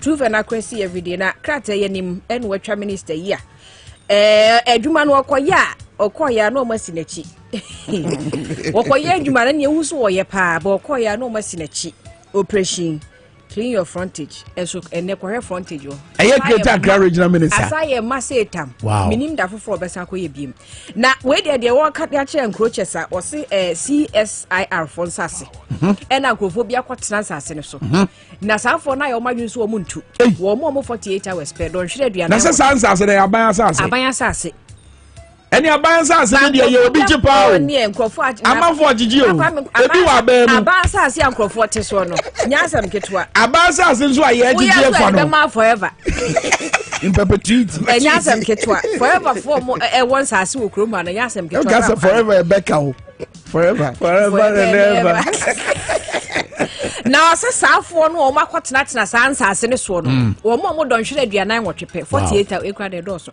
48 hours pe wo mantua so mo anim so ya action man okay ejo ba ba ya action na mo aban mu nso e de no obayo e de di ka ho se ne wato nkra na fa wi wabodi eju ya ba nipa wa nkyere mu de ba wo se encroaches tu ya ba nipa na nim se wa encroach a ba honorable wo mo nso so akita nkrata e chesa asase ne yetwa ma wo mo nso ba yo mo dey good question ube wura ma kohwe nia wode ma na forever na ba na sa nso amusa de wo musika e be mo ana ye bisa anu ni asem no forever question gese pa na no de ere mfi so mo se eyi obo de am mo forever no ye mfa asase ne mo ye be je from ye te o me mu ye hwe se benya aja na se nyanye Ghana mampani watu kwan woni ha okob basi ye chiro ye chiro 28 and 29 and next week Friday ni Saturday ye be enu no ha no okay o my crop because here ye be ko ni fie ho ne office or Jubilee House na my crop na kwame Kigali a orikoyi den orikwakoye de no okoye say okoye den Kigali oh yeah ground breaking ceremony or fantastic guest of some cutting was the ground here ma memfa bro from ground breaking o can short cut na ma na your road ground breaking ceremony o dia so ko no special guest of Ghana I dey no mbesi de ye ntumi nsi ye de na ye kan ho asem dalada COVID-19 vaccination center wow ena mampanyi ko no but Charlie president of Rwanda were diabolic papa no as o dey tell say Jack by you ne o jinyanya no adiana na ntumi anye ayi everse Portugal ya yenye udeni to se wo de enya hwe se wo de no nyanya ya fa so be for man na me hye me dia that's right and ododo futi a because Kigame wan kan ye bra enti bra kwa me ere so ne asema e wa hana yes ayi adisua for wo mo abai scholarship so wo mu face hardship na wo da ba scholarship so hardship baby em ke we dia ka ban aso kenim se ka na ka no sika na bi ho scholarship yi wow without unhia guarantor yo hia ne Ghana card se de ben wo si miensa ada ya bai bai wonte wo ye on sase 3 na wo si aka yes 3 more to go saka 3 more that be 2.5 okay wo so na ka dio man fa ba ko pe nwie me de na sese asano no okay GRA blows over 194,000 Ghana cedis for curtains TV others unim biom de boardroom renovation boardroom renovation yes boardroom edan a empanifo ta kwotene koye nhie me ha na ni nipa kra bi omote board ne su nu 10 yes 194,000 Ghana cedis poma na 1.940 billion and I'm just renovation. Curtains across. See the curtains na there. TV. I'm saying TV no baby one manufacture TV. Now in the 100 inches so I'm saying no my. Na board meeting wo kwada no way. How many times we board meetings? Community. No, but board meetings cry how many times? Abakwami eyi nsheda nyame ngunwa wo be kai se opani bi koto air conditions makumako 11 ntiwe ngunwa na ebi opese Soviet Union ba fie yo enti bra kwa me no soso ho asem no kata na wadi mu ama ne bobi aba asensa twato kwa me story manya okachuku na de obebro me adai oye producer timisraw mo chronicle ana daily dispatch no de aba page 11 opani ba ko a uko etifi atoye mantanu mu a oye NDC amanyuko no mu mpanifo ni din Eddie Adams Randy and orichim say senior registration exercise no akoso when NDC amanyuko no branch level no akoso no neje ho enti okochuku ana ni din okechuku maba nwanzema ogele ina kwaja ezike oga okalo una de greet you now eti ochirem se na registration akoso no na neje huye papa na osomafo nim kranse wonye adwumaden se na be ya 2024 no obetimi edinkunim but ade ba ko a enwanwan na very interesting me sure say that ko mo de cameras be ko akodi o machi any doma o mu puba chinchiri obi apeso ye NDC ni ade na asie ade na NDC mu obi adi bi ka ewura attractive afono tigari ti afraid e hwa na e befa but apart from that no ubusa man for say 2016 utuma nana was me obi ase enyo 6 million yeje no 2020 the year was me man eso we ni yo everybody's running away why they running he love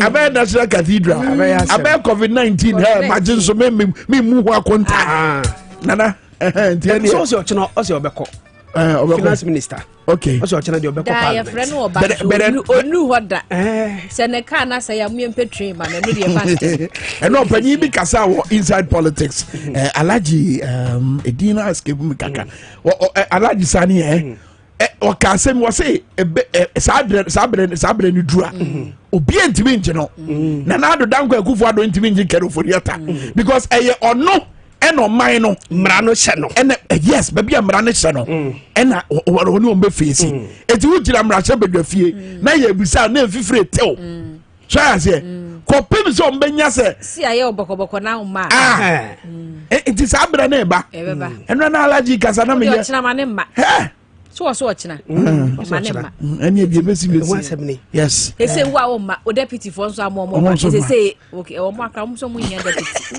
o mo nya me bon oh my goodness me da say amapoma checheku na shinu zebi said so ka ho and for lovely akrada ko lovely but that was what nyame yadom se be say che bi opompo e be sia ahon fani e see baby mama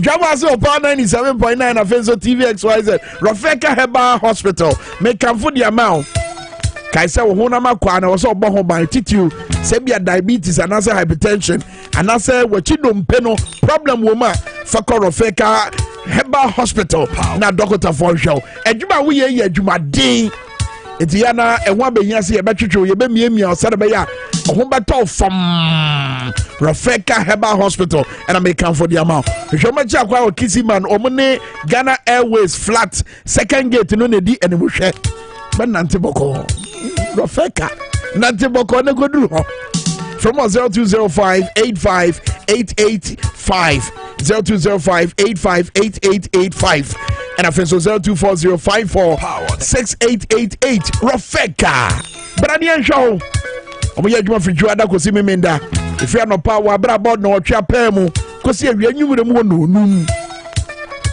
Apostle Joseph A. Jackson me mo ache ba bia wo bia City Aba Center mama city semen kan jose city capsules ne ointment na no ane enom city capsules ne boa ama ahoden atiasi widie nim ɛyɛ bambɔ na honam ni hia na sɛ wedie ni hia ana honam akwa hia ebegyina tia yadedom bi ebetia si wedie mu CD capsules ɛyɛ immune booster ɛbɛboa ma hoɔden aba ɛna CD ointment no nso deɛ baabi a yɛwo yɛ bia wode fa twitwi nansa pɛpɛɛpɛ na ɔyɛ na afiri hɔ kɔ pharmacy ni drug stores ni herbal shops ahodo ɛwɔ Ghana mu nyina wobɛwuram na so pɛ mama CD no yi bi atɔ nsa bɛka bi atɔ Okaichi Drug Lane Adenta Pharmacy Temaya Little George Ashama House of Drugs Medina Randy Pharmacy Kofodia Gapsin Pharmacy and to 0209 682 836 and a 0505 767 425.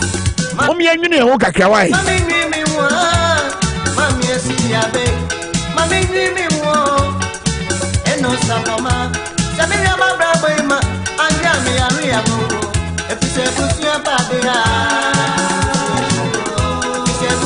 I mean, Kinga messages in Libya, but we say good morning, Mr. Kwame Minka. Greetings to all my constituents within Tama West. Your humble servant, Konlase Johnson Clifford, Deputy Organizer Hopeful. Or say AKA Team B.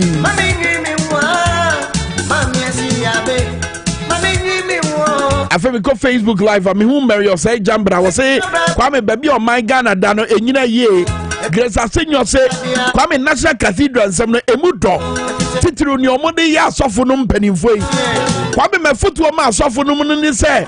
Omo fo madwumantu o se da be ya. Omani monyam kakra no. Omo ankasa betima ba ho ban. Say ya power eye directors the oma to board of trustees so. Na Bishop Dag Heward Mills. Young question crata moi. Say ni din ni mu say a board of director. Et Bishop Dag Heward Mills won him sade way.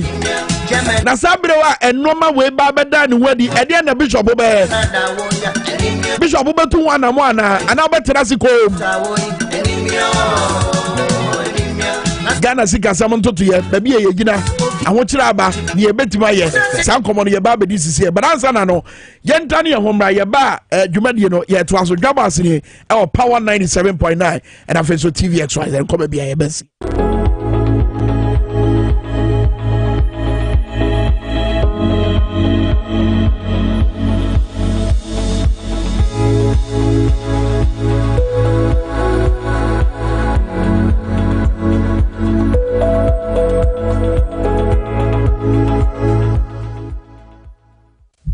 About TV XYZ so and a brother anope. If he and a brother, a copy if you die anymore.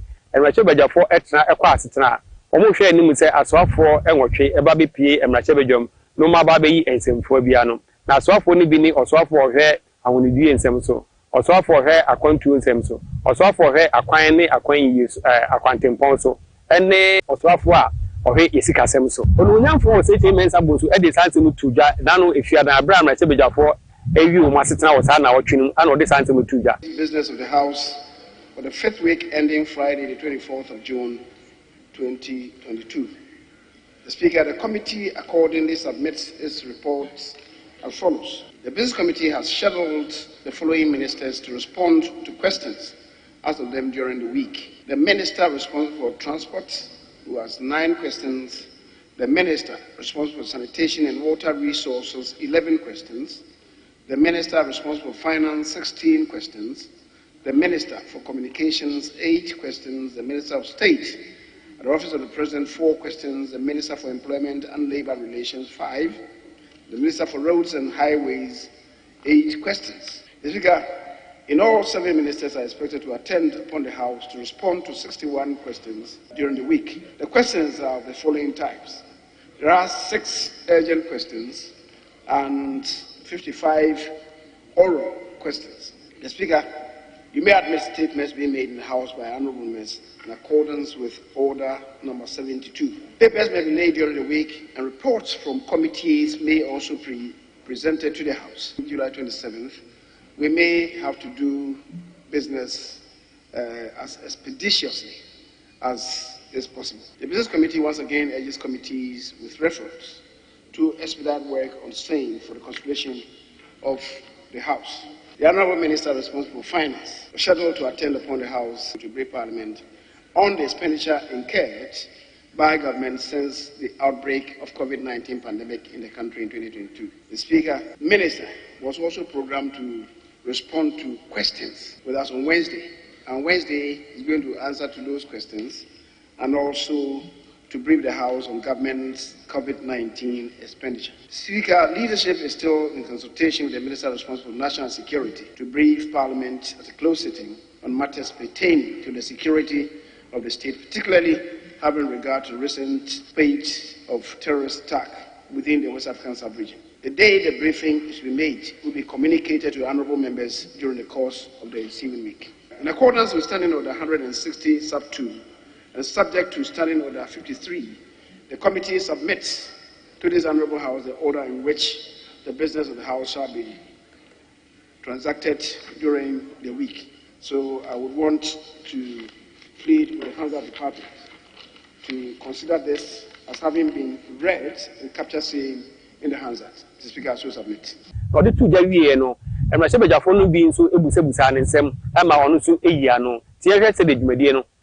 filed a question under Ministry of Gender, Children and Social Protection, which was admitted and advertised in last week's business statement, but it did not, and scheduled for today, which is 11th of June, but did not find space in today's order paper and the business statement. Media review, the Honorable Majority Leader able to give us an indication, at least some indication that we can work with, because July is almost upon us. If we know, we can start putting ourselves in readiness for that presentation. Urgent questions that we have filed, the Honorable Kwame Agoja and I, 3 urgent questions to the Honorable Minister for Finance. We filed the questions on the 3rd of June, and the question has gone through the appropriate process. I would have thought that with the Minister for Finance coming to the House Wednesday after his inability to be present yesterday, we will have added these National Cathedral questions. It's a very, very important matter of enormous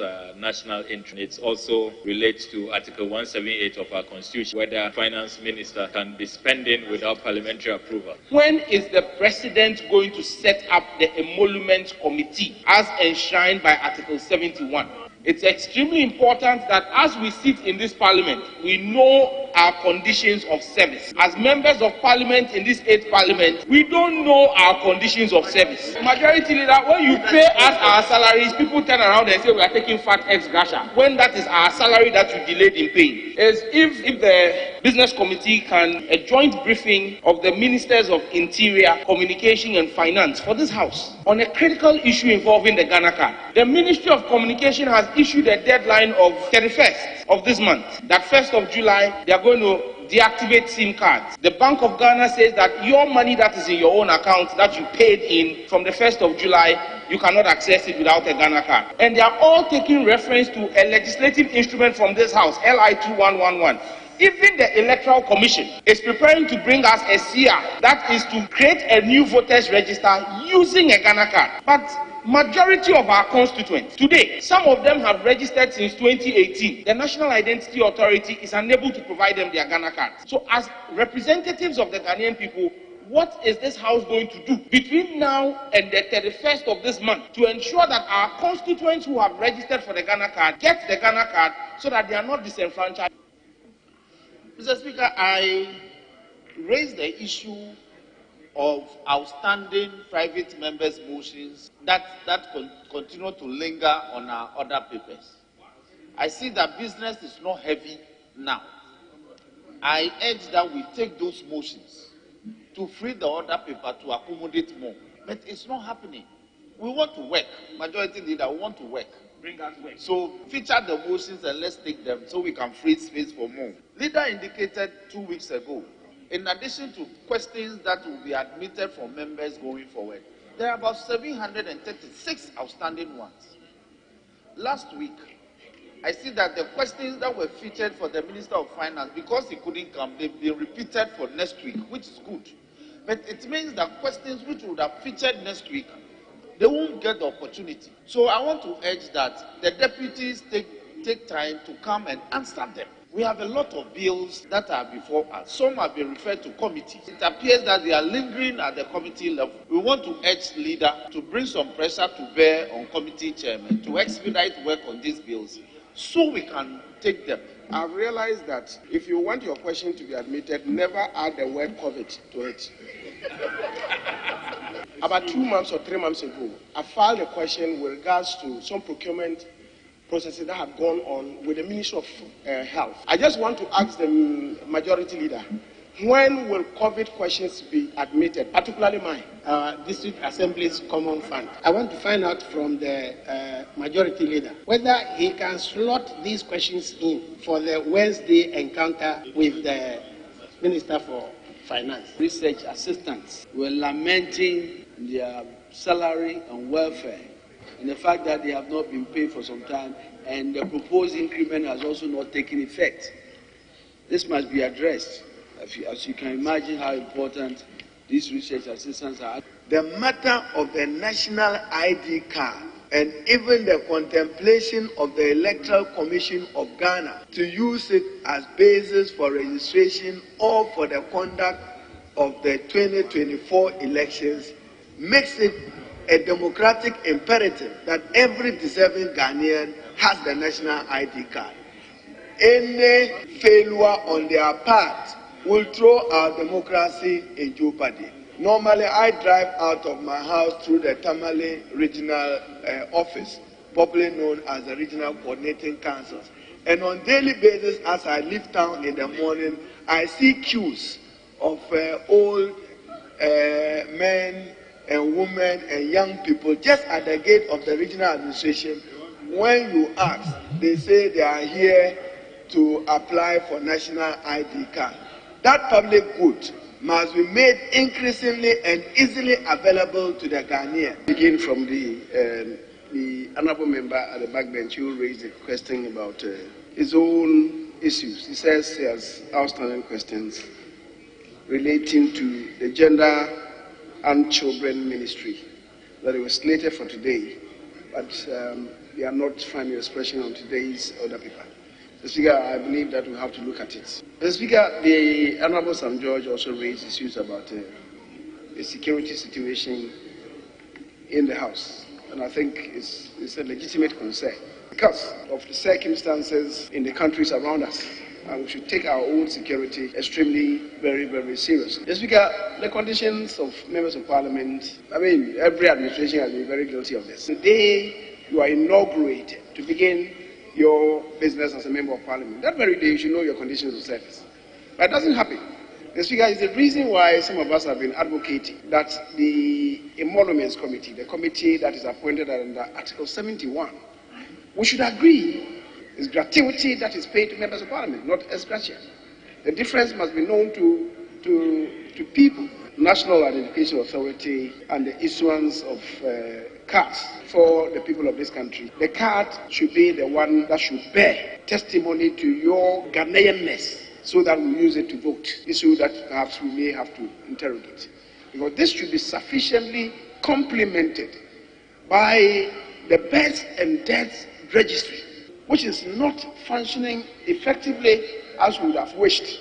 The two together should provide us with a basis for us to identify who is a Ghanaian.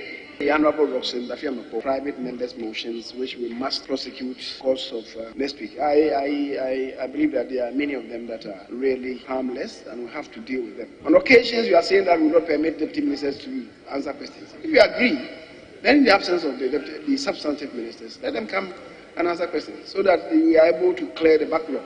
The Speaker, the Honourable Bauer, the Speaker, the question that he says is asked, we follow through. If the Speaker has admitted and see to his logical conclusion. The Honourable Kodo revisits an old matter. I'm aware that the courts have made a pronouncement on this, but I think that pragmatism should take the place of dogmatism. The Honourable Amabua raises issues about research assistants and their remuneration.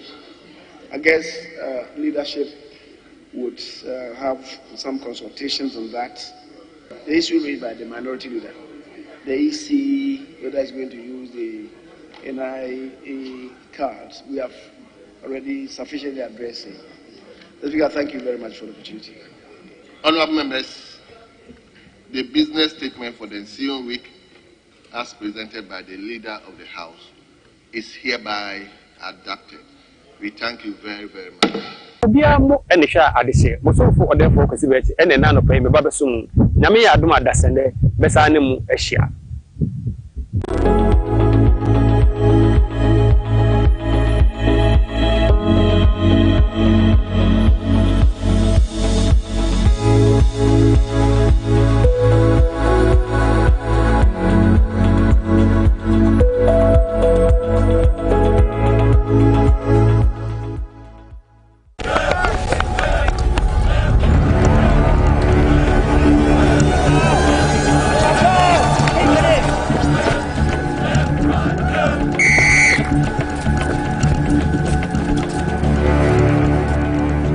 We are one man short. Should we invite him? Yeah. It be old cargo. Can I join you guys? Yeah. Always brave, fresh, natural, mix, mineral, water.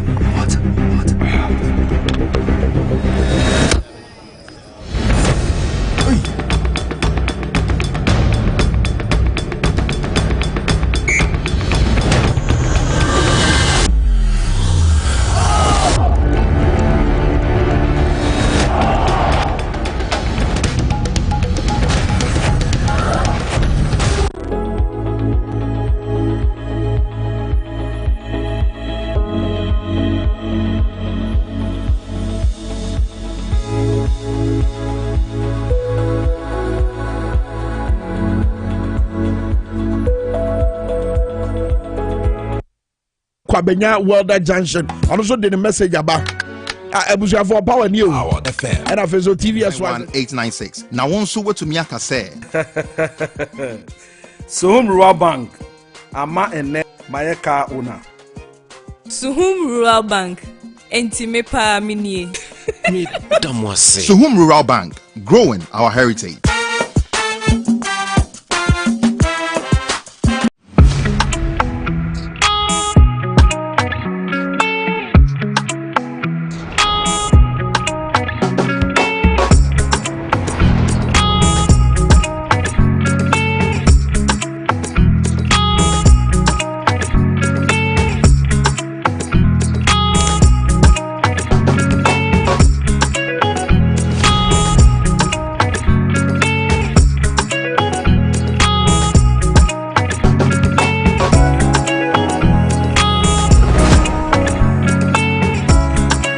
Now settled.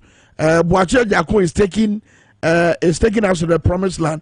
So something also BBS were MPP mentina yet se Boache Jako any more makano ekika can samsa. But BS ye quantum also ya quine getting get sure. And then now Goswa and one be here see this uncle way.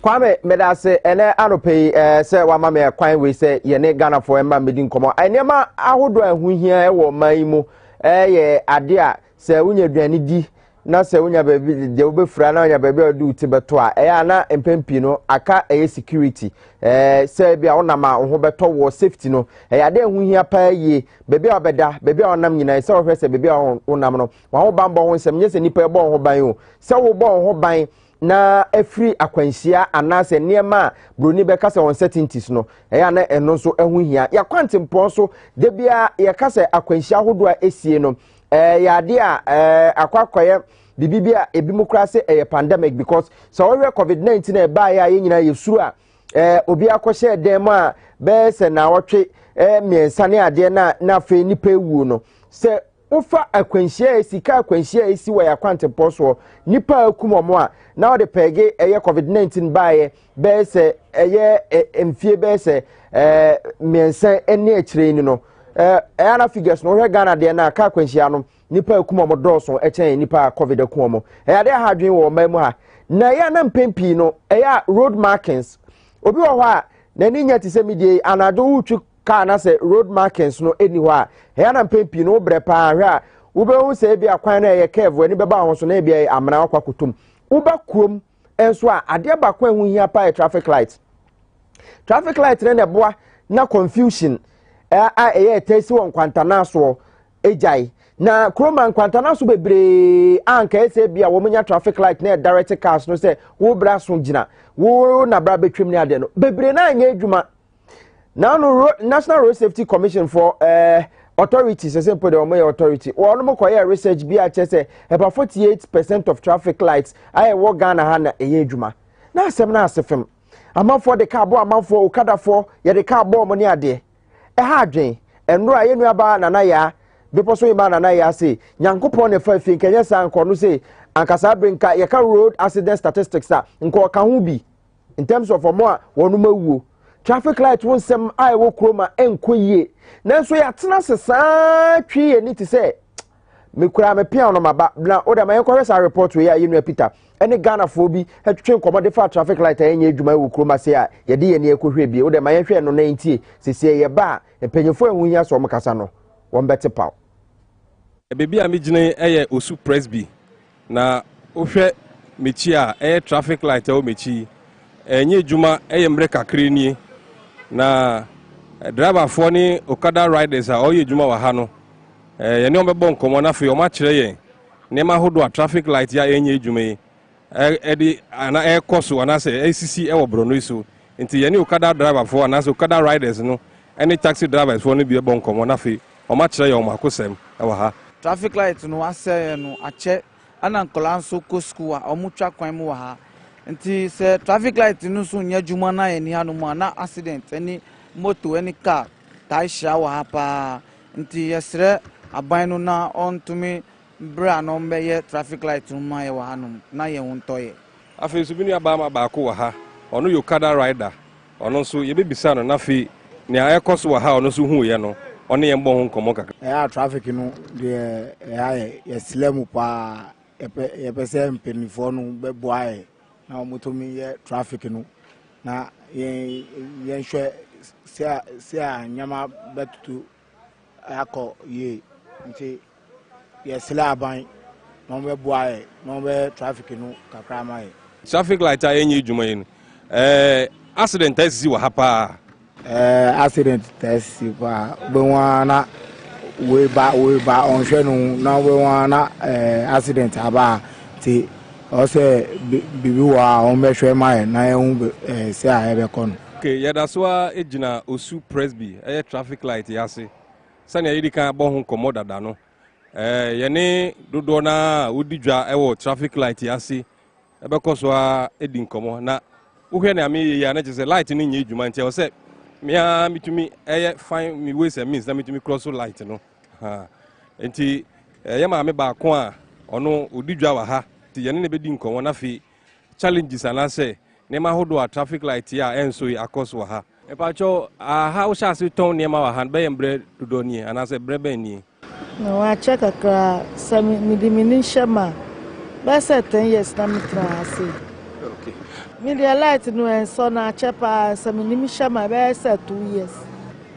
kenya ba o me to 2 years in light na ba ni da de ke lolly ya crash ya bi enwo yi aka wo nu pa ye amena na basa traffic light na me awolu enwo yi wa wo gbena kenya ba bi ye ne nye bi mi san ye min kenya ko nye basa daga sheke na gba ba bi e wa make bi ya school afogba mi ye bi e ona kumo junction afogba mi ye bi e traffic light ba lolly ehun keke amewa ka meneshi gba e ga afi na gba o e checho nye ba sa nye awo won pa nye pacho light ya enso pacho so ya we pa ya we age te be san e fi afiabo esun ne e ke na gba pi ba e ka accident ka se ka me wo be mene sumune ya menegbe me so ya menegbe ke e crash be me fo gbe mi school bi ya school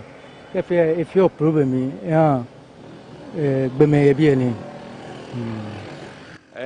e twa yensa e hwe ni anase yensa ni fa so a yen se osu presby school no e wa he ya de bia so nkola be school ha na nkola no pon no mo cross kwan na kwa challenges be na nkola no fm e was a traffic light yase omunya problems bebre amena problems pi eto ameke gbe mi fo won pa fa ekoni abasa traffic ya o na ujina ha traffic light dey na obetumi aka fa traffic light ya enye dwuma ho traffic light dey ya umeti pa because na school from kola twemu wa hanom o twa kwan mu kwa kan gina ma won twemu because no super ntem atwemu akono e ya wo mete nti mu hwe na mo ye bibi fa wo mayen nti de na o ka che mpanifo no se o mo nyemfa traffic light hu mayen asa mpanifo na asa mo twemu wa ha o man so no se traffic light na sei e sei ya che pa nti o mo nye bibi fa wo mayen o mo so na be sesi e mayen wa hanom na ya wo mete pa nti yeguso a ye wo traffic light yasi ade ba kwa wasa ehya nso ne se traffic light be bre ye wo Ghana ha enye djuma na se traffic light ni bi particular one bi wo ho na enye djuma de a edusunsu anso kese e na ye a etede ba omanfo a o yusu sa kwan no titiri ba ko eye osu presby sa presby osu presby o hwe ekomisa ni fa so bebi a megina ya school fo ni bi na eba no ohu driver de wenya abotra mankola no ama nkola no etwem kama driver fo so bedu ho no ma onya abotra mankola no kra na chese nkola no betumi gina kwan no acha Abusho eti wei eye amanebo a ye nua Peter Kranten a ye ne no fi ha okọ Montere so ye ko Basil Street ye ko Local Street na fe street ahodo e wo osua na fe se ofri osu Local Street na se wo ko Parliament a ofri Local na okoko dru eye sa junction na etwem kwa akra na Bebia Sports Stadium no wono ansa na wako Parliament e traffic light na etumi dum oh yeti o memu na me MPs no ma so mo ka o ma ketu awon asem sese o therefore ko report traffic light na timamufo nso betuma enjoy kaka no mo nka ho asem bi National Road Safety Authority chese MTTG for wo kroma say na yeti ha traffic light sese akra ha traffic light bebre kra enye adwuma oh we the reality wo kroma ma akwanhia bebre si ubo na akola ketwa na ka abon sese ka eye friend say knockdown sa enye easy Peter ababe kamensa ewa ha say briefly ye bekwa woma no so na ye ne National Road Safety for on page for akwa kasa say won me research e de fa ka kwanhia na say kwan kose dwumadie ho a afutu a won me recommendations de koma aban no won ma ye bi daben oh Peter ewa ha meko Peter ho na traffic lights ahodo a ewo kwan so anope wo be dwuma na se bebe odi nani ekobom pempen no Peter quickly ma me be se 5 areas ana wo twema na traffic lights na nya dwuma na anope apart from enro bebe a okoyi okay PC anope mifrika so ana eba ma said that hwehwe traffic lights ahodo ewo ka so akwan so na ufi ka so aba baby e de Galilea na ho de ni light ewo Galilea be se kobe busumi nsiani sa traffic light no anope na enye adwuma anope so midu ho no na enye adwuma okay na fe oto aso free Galilea ho na oba bidu eye barrier traffic light no ade o muni say a traffic light bia de ba kusi unsanifa so ebenku na ba kusi nifa na ne ewo nifa no so na eye adwuma benku ne de enye adwuma yanko enim oto aso na obedu makati de ende anopa ndo na dwuma iko na enye adwuma anopa midu ho na eye adwuma na obedu Malam Junction Malam Junction no ebi free gbawe inside na eba ene bi nso free kaso na eto aso akọ Kaniji sa traffic light no enye adwuma eti Malam Junction sa ukọ gbawe u free kaso ebo traffic light ebe direct no enye adwuma minim se wo bebre a wo beka anopa nti wo de twen na yenkodi nkomomra National Road Safety Authority wono me na hwe car kone abadie so car kose eni nipa se ye ho ebeto ene ade wo me ye research wono mo so ena etu abanfo anase ministers nefu wo ma mo hwe sa sector ne so e fa ne ma wono mo eye traffic light enye adwuma okroma wo ma hu anase as usual brofo dada na yeka yen ko pele du CJC wo wono eye PRO e de National Road Safety Authority mini aba appel sa wote benka Power FM so ni TVXYZ ya ma kwa ba medofu o mini abema edwuma amoye enye research bi amoye na say ba ese say traffic light as a half nye edwuma wo kroma kapia yin kamede wo mo kakra but as amoye edwuma na say wo bankran a wo tie minua ne yie a kaso eba nyina a highway a chese N1 no e connect ko ho sa kwa no cry international road because so free in crime anatema na wo ko Ivory Coast wo be kwa akofa kaso na akofa Cape Coast krade elubo friends Jomoro side na woko na international road traffic light nye adwuma mantem so traffic light nye adwuma National Road Safety Authority free last year sabe bepem this year traffic light bebre wa nye adwuma example Ajenga no Junction American House more than 2 years more than 3 years kwa nye adwuma yehu Pastor, I say, Exia or Anope, and we do my for with Ghana man phone any national road safety authority do my phone ya papa engineer David Suffer down thing edi ni send ya woody kan kan ye no traffic light any speed light abua ema ekwan so ye dodo ama ekwan driving eye na se na wo ka no ye hu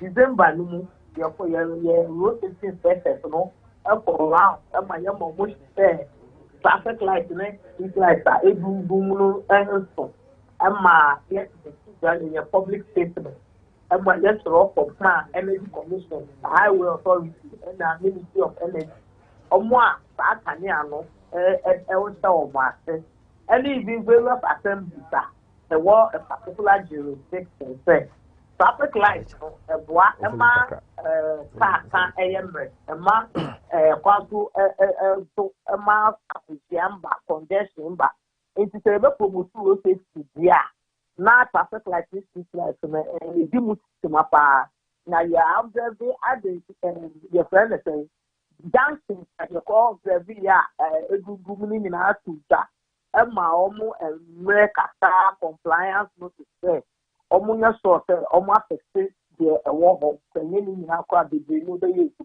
ama asada no yehu se edimu yesu ma nti yehu ama ya yehu bibi ama na ebi asati ye etuma na the woman ni say ya share officers ni say omu sanko round na omu sanko shefe ye yehu after December release na ye de ba ye na ye tuma ebusu ye tuma emua Ministry of Energy or a free say almost policy framework government street light and traffic light no omo ye hu ejuma mu pe ni ti ama or so fancy no kra I do visibility study say hu nyama bebre pray meeting the two that so mo yes side bebre e wo mu say ya e ma say modern technology na nkoye say eduma na bibi wo ho is say taking months as I yes and that will be able to be able na taking months as I yes ye ho eduma no say mo beto mo ye na we very intensive na very week or two ago na e ko ta mi no in my prayer yes say omo de sa policy framework no mo review no mo upgrade no aye do ma say be ya traffic light and street light no asenka be ye mre ene a ye hu no okay eti pel wa ma yate modwuma mo ye na se ene sene mo se etotom ne ma na se mo ne roads ministry no and afi energy ministry no ene ye dwuma in terms of say kwan no traffic be ye dwuma street light be ye dwuma street light no asem de ye be ba so da foforo na se wo hwe sa adwuma ya mo kan se mo ye after December ya eno no ye mo annual research ahodo a e ya na mo ya na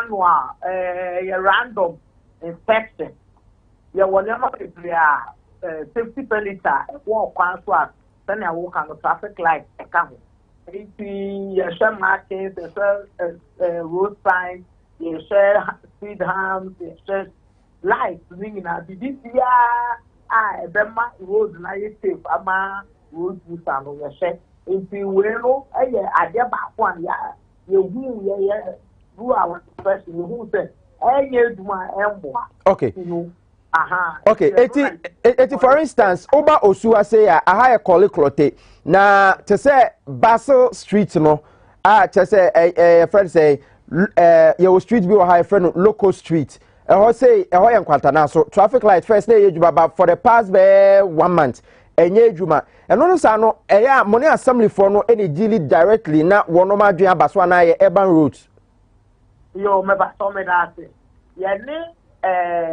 urban roads and even before say yes started issue statement no na ambiguity and after ye nya doubt wo ye say onu maintaining traffic lights in the assembly urban road highway authority any Ministry of Energy, Energy Commission, even Electricity Commission. Me and ma defining yet the quality. Say one unnecessary. Why necessary? Ministry of Energy. Ministry of Energy. Ministry of Energy. When I say a municipality, you say a highway, so. Ministry of Energy. Highway for no. A final normal to its maintenance of starting now under Ministry of Energy.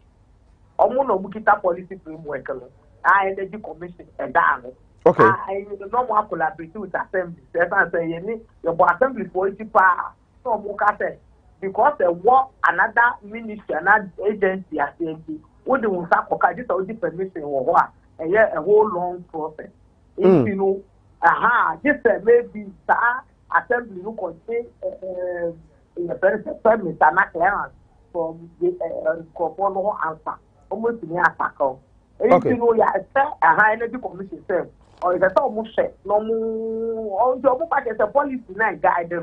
I think the Diamadic a woman cry, sent with a placa, Diabetina, Copobia Coutua, and take a whole year, 6 months, long time, as I was in the I didn't the almost a fast policy, no, and that's a star, we know more. Then the beggar, a better name, one tax, they say, to me.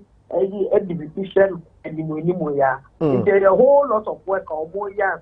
The assets they are moving in a war on the whole framework. Then they are okay, it's some way about 2 names say no. To say Osudia and Yajuma areas via Yajuma Yabu Budino. A Juma Bain and more Ibaya dear Faho. And when we are now to Memufo or near driver for one more so at me who says, is here the enema equi. I know my friend, director in charge of regulatory inspectorate and compliance. The restaurant there after her, yes, the Ministry of Energy Commission down Martin, Eshel Martin, any highway authority for Ankata. Now you know Markata. When I can't be to my fast for because a young open and account. I get a lot of observation. In the menu, we are the almost now almost to make the found. The other more compliance notice. As I say about out into the media, all right, Pearl, my info NCA yada say unya bre ene kasa na no pay ma me Pearl Adusu Jesi wono kasama for edema National Road Safety Authority yada say emrepe me abesa di mochi adwuma we ye ne mo anaye na de me di me honorable without constituency duties no wa ha na deputy honorable without constituency Peter na ye bobo ye friend say traffic light ni di ni ade mea ahodo ye dru malam junction mea ahodo ben biom e bia mpanyimfo tie wo mo take note ni ade because na say anope de TVXYZ Power FM haya na mpanyimfo ni tie because ha no problem no so baby pe ye na ye deba eti ye dru malam junction yenko yenim okay em say ma ba traba ko ufi barrier kaswa barrier na oba wenimu a oba bidu bebi e fro tetegu tetegu junction ho de no so nya ejuma traffic light so nya ejuma oh na no bi me fa o na ejuma o senior light ni si ye fa no etumi so at any time okay na just say driver for na confused no am driver for na confused it is all anope de me bana light ni nya ejuma kura we so one of our major highways are international road because a lead Togo to Ivory Coast no oh eti sometimes na ya eba ne say ya na ha adwempagi for ye ne National Road Safety Authority for ye beko so di o machi na afi eban road me de me pia no beba wa no pay ekura me batman fa nwo ba eban road for no fa nwo mo kaka eti Peter emiamia no ye besa to asan komo we so me no ene be ye say adwuma we eba traffic light on sesem there say wada ne me MTTD if you have any obetumi ayesa adwuma na ma me da se pass won me etumi be boss ankomo we yesem troni Peter Cranton and hotel and kasa ye no bo enkomo de afa sa enema we hono nti ye ne National Road Safety for akwatwetwe nkomo eba roads for wo mchefa wo ene sen MTTD for mo chefa wo se na otwe we ye hwe na ye nka eho asem na ye boa na se traffic light ni ye adwuma me say adrenga no kwan no time na XYZ wo adrenga no e wo twasa kuno that time ni nyina o efi 2018 traffic light na wa jinga do junction enso da traffic to me chi wo ho saa na sese ampo de tokuro kakraka bi akwakoda ho wahala eso panyifo Ghana ha ye ministers ye MPs bebre na East Legon Hills Trasako Ajengano ehwa na omote de bia American House omo nam kwa no so na so amana kakraka na salebotwe ehwo bebre ye mpanyifo ho na omote na so traffic light nye adwuma amana kakraka sa da onti daba ni du a na we adoja fa na we adoja fa na no bi ba ko bi di bo ba ko mu ewo ho ha adwen monya hu bibi emfa mayemfa entwere ha sei na yenda se Solak Natural Clinic adaroma wo se ndi Dr. Solak aba eti eye Royal Castle Road monko wa no peya Royal Castle Road okokomlemle monko wa no peya arthritis and how prostate enlargement and as a sexual weakness bema any oba wontume nwo menstrual pains e ade ta ha mapa oba kama bosume su no kodu officer afedi wa address kama obewie bokono de netia to table so adan ne menstrual cramps ama ne home so Dr. Solak Dr. Solomapia kubi oda Solak no Solak biochemist ono enye kwanche Dr. Bioku KNUST Dr. Mapa a enei wosan yare ko na wombo a na afa bibia so entume enkonkan no achi no wosan marriage counseling waware niema nkoyie ni ade ebetumi ahwe wo na afa bibia so etumi akonkan liposuction machine wo ho a wo form no enye ofe we didia ma wo form no sebio akwa bi na kana so se ono na kana se mo se mi gina ho a o se mi ni eburo bag kora difference bi enim shapeless ko Dr. Solak wo betuma aboa na afa wo form no atuma efe massaging machines wo ho a wo kwa betuma aboa kokomlemle Royal Castle Road twehwe no Dr. Solak ebo djuma pa 0553 932631 0553 932631 for Dr. Solak Kumasi Kentin Krono initial ND enhwenimo Ostek Real Estate si anope men culture say ni asase na bafo pa Shine Hills afienya Esuchari Junction ni nyina asase wo ho a enya asase alanga de ko hawo Ostek Real Estate for us no land guard same bia ye twa de maw na de okrata maw land title na de maw say cream kosi udan ay de pa dodowa asebi dowenya chopoli ye wansa so ho ade de ne se okoto asase san kra maw blocks be 200 na maw cement back kakra fire rate bibia na 5cc pillars na fe udu a won se wankasa wasase ni wasase bo for pa ukra 6000 Ghana cedis me say time be say 25 years ago time na o man for jeje nsase ewo ye Ajrenga no na man for say Ajrenga no ye village 30 years ago ye say village enei ho asase untume 20 years to bi otopoli ni dowenya na wan koto wo de ebe kakra na airport no ye de be ko dowenya ni potem no o fe de ho asase untume nto Ostek for na madi efre omo 0244684069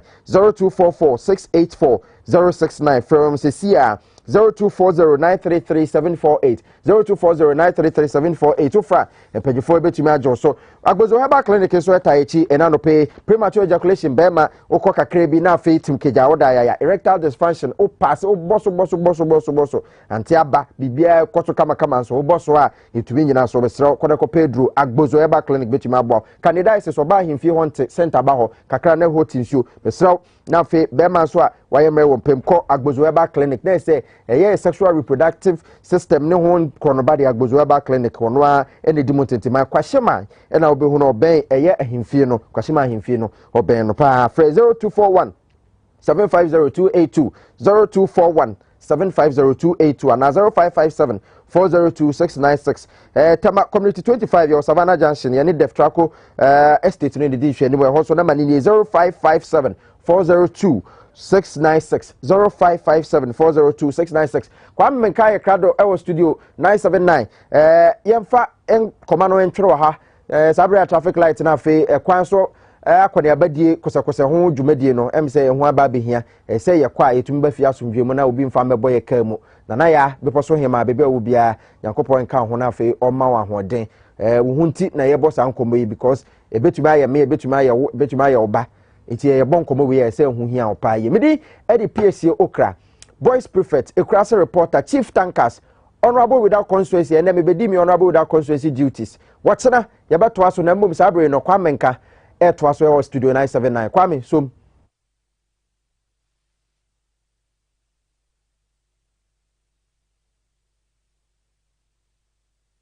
bia o mine no ba betina say but on the national cathedral issue no quick one wait seconds tell men sebre ewo ho who say honorable Samuel Okudzeto Ablakwa member of parliament not on constituency ne nkrata a wɔde abeto dwa sabre ya ɛda abɛfo tenta video bi ɛkenkan mu no ɛyɛ krata ɛfiri registrar general. Now kai say press statement a ɛyɛ omo hwɛ national cathedral for no cathedral no so ɛyisu be catch say national cathedral no ɛyɛ public entity. Na just say Ghana yɛn nyinaa aban ɛdia. But so called registrar general ha pɛdeɛ okuje to ablakwa de abeto dwa da evidence ne da di akyɛ say company type ɛyɛ private ɛkyɛ say ɛyɛ ankran business ɛnyɛ public entity ɛdeɛ nɛkyerɛ yɛbidi nkɔmɔ nkyɛ bia basabre braso yɛkɔ Dr. Boja ba on TVS wise de nya adeɛ wesisi yɛ ba ɔman ne ba betena ase yɛkɔ Dr. Boja na yɛkɔdi nkɔmɔ kɔmɔ a ehia nompe kasa na ose ni nyina ɛyɛ din sɛ de bɛyɛ yɛbetumi afa yɛ ho na yakɔ yɛ nim live on TVS wise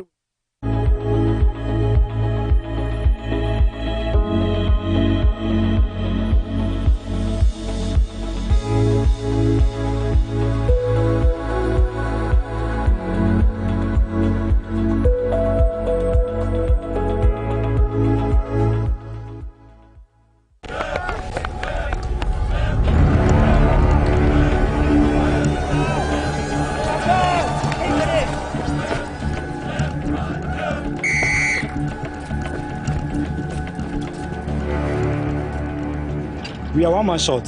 Should we invite him? Yeah. It be old cargo. Can I join you guys? Yeah. Always brave, fresh, natural, eggs, mineral, water.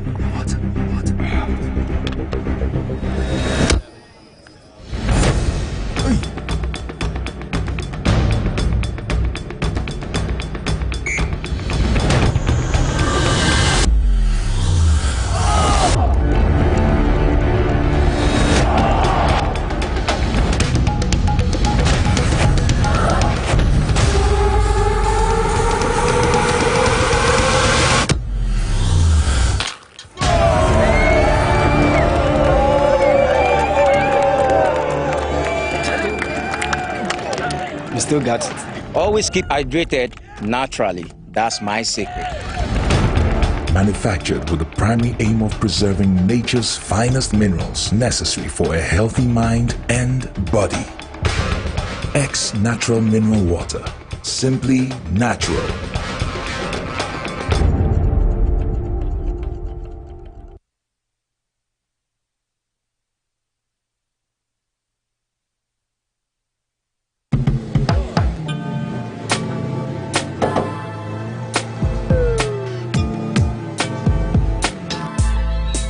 Welcome to Auto Check Vehicle Diagnostic and Licensing Center. I hear my car can be checked here without going to so many hour crap. Sure.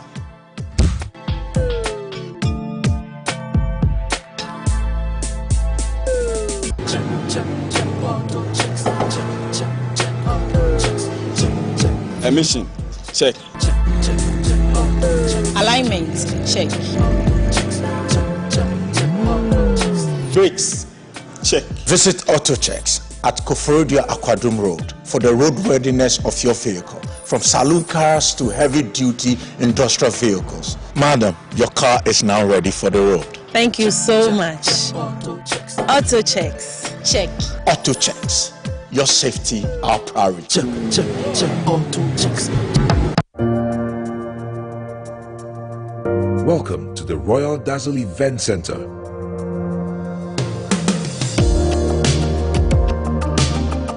With a lush and well-maintained lawn and garden, you are assured of the best serene and comfortable atmosphere to organize all your family and social events. Live the royal moments here with friends and family.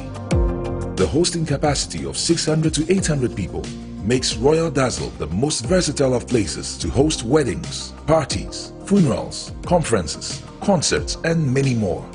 Create your memories with us.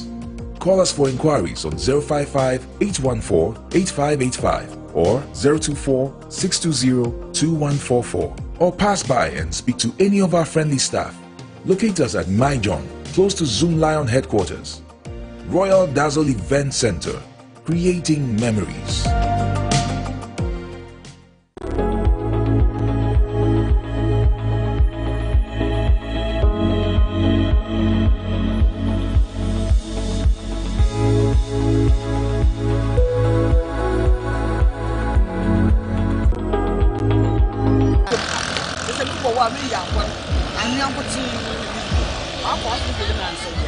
koye o nom se I took a photo boy and family. I'm Mr. Massa, me chap. My wife will take photo. Yeah, I'm going to me. Are what I hear. We need to hear. Who to my I charge him. I come here. I charge him. I'm so on you. You know, who to want to. It's a full way here. The day you walk, I mean, I won't want to. You go from a kind of car to find or come to the airport. Number 10 years, look at me. So back over 70 years, there were 70 years. And as I say, I want to be finance and say, you are, yeah, that's it. What is the being tonight on me finance and say something? Baba, made a man.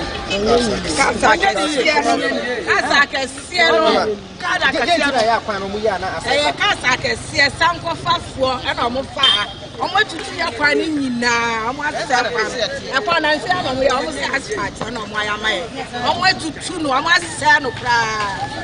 I can't say, I'm not saying. What are you finding? Me, Pacha, if you do not say, baby, I'm a third piano, you tell me, rag, and I'm a paper house. I did tell you, I'm a friend. Energy for your program, I'm a friend. Muchman, you could grab an own or do so to be good. No, it's Jai. I had no shots. Some of our almost on water. A mining company. Into our water, I know I know the two. I know I don't know what car not. No way down into on water. So, Muchman, Kuya, a bad, nay, done a crumple. Mamma, also,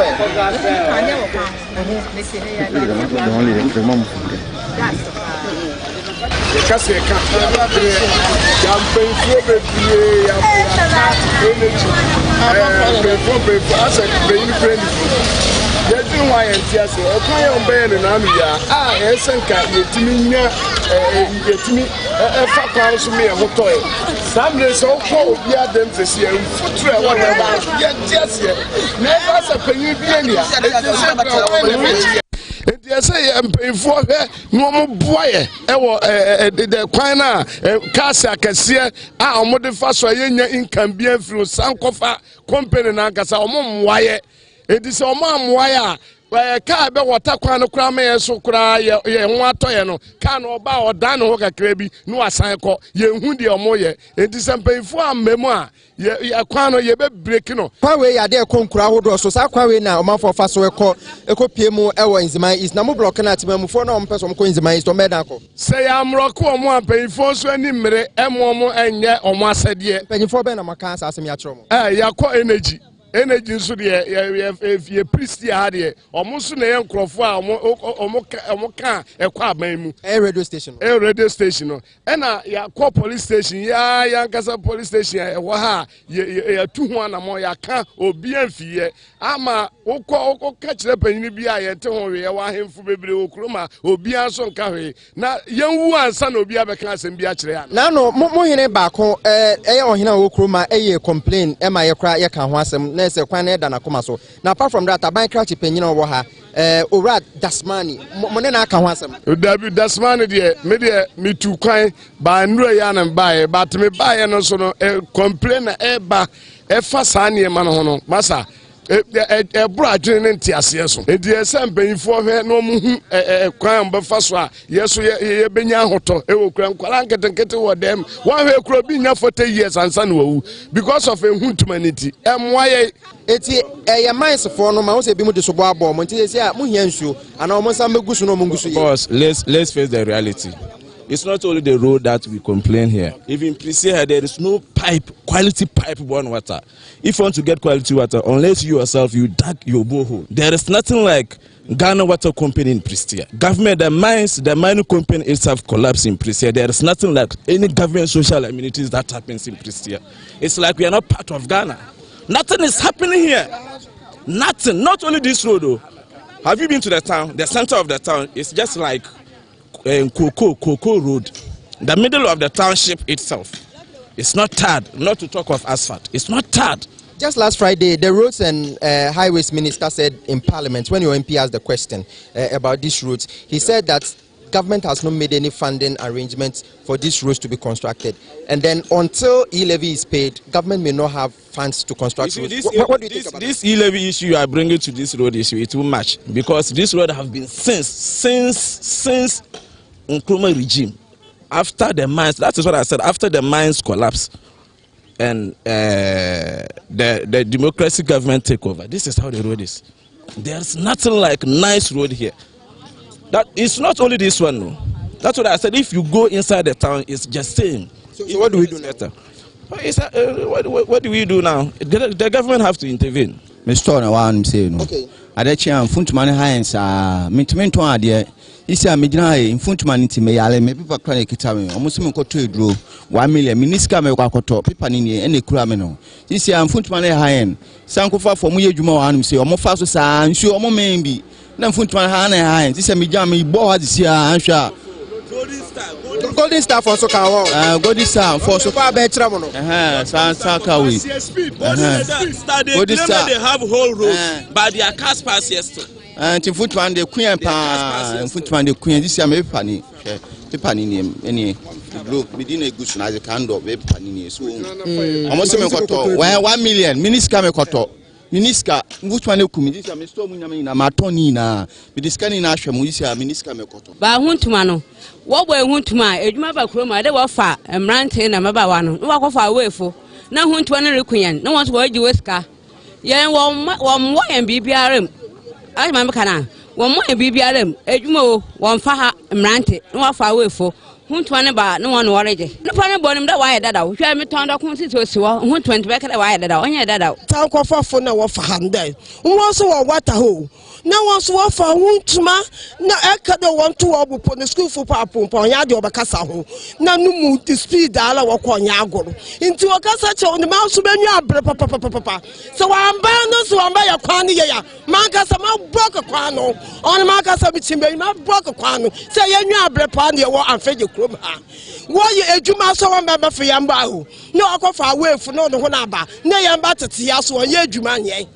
Na kwakwaso amatoto huntu aso ba ho anya de woto we say adekura oya reho oya se film dem appreciate okro ni say ekwan na contract gina so in year 2016 aban se say na aban ni pam obi every contract every ekwan no abade a meye hwehwe munya 6 years ni enti aban hwehwe mu na aban ni ya onwie ye bepem ne enhuntuma na ekuyan ensuto a yentimi mpie ewia boy yentimi mpie enhuntuma nkote hwegodo a enam kwan so ekwa akra ho enti aba bone na preserve for da ya aban ya otisun aban we enhu ye mobo emeye kwan de emfa man hwe ye mp bi wa ha opeso oboa MPs common fine keke aban we so emfa ma aba sama se ohun enti yen preserve for there ye kan dia kira aban we say before a year we be end no say aban we enti esufre ameye kwan na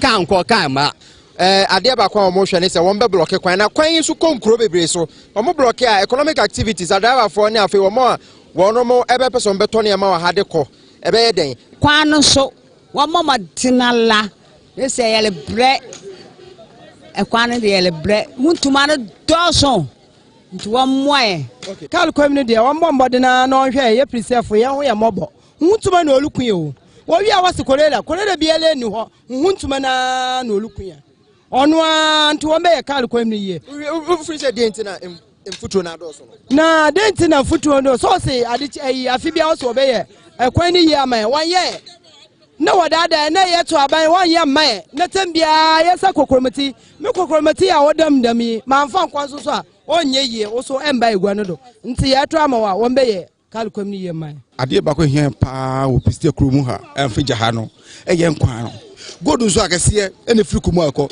maganes efriha diamond efriha tima efri kromu a godu akese edu hones de bia na ofa godu de kopo a wode kwa kra ye ne ha de ne ebre hutuma ne ade no sakofo so fine bija so fine ne yente hutuma mu a sisi a brand small boy opaija since we school oja we ya no apaisa da ben no benye ska benye 2 atodwedi ayara hosem etitimamfo no nsem a wono aka no se anibra ba pa enye asem ketwa eti no ye ne mpanyifo a wono ewo kroma ebedi nkomo na bisa omo eniema hodo a wono ma ya ede afa kwan no ho a enu ti bepem sabre a wono nye yenim se na anu fiada mrahye bedwane ewo kroma eye owura Robert Wisdom kujo ebisa osoafo ohwe akwantepo ho nsem so yewura ɛyɛ kwesiamo akwata bisa ne sɛ akwan ahodoɔ bebree wɔ hɔ ndc aban de ma contract wɔn mo bae wɔn ma stop na wɔn mo de bi be ma na sɛ wɔn bɛyɛ den ensɛm ahodoɔ a papa yi kan kyerɛ mu sɛ akwan ne de ɛyɛ adeɛ sɛ aban ɛni sika a wɔde bɛba bɛyɛ eti wɔn ntwɛn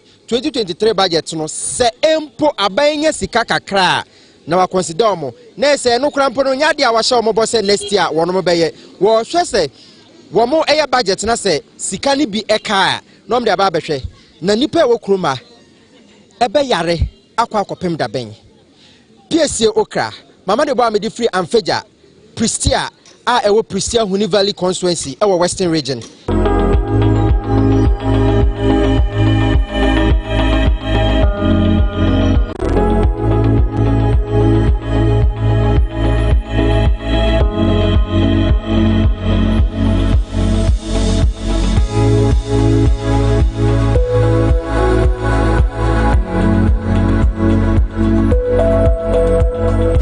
At McDan Shipping, we saw a chance to invest in a logistics company whose technology streamlines shipping operations. Perspectives like this has made McDan the leading cargo consolidation manager. Clearing and forwarding come with speed and dependability.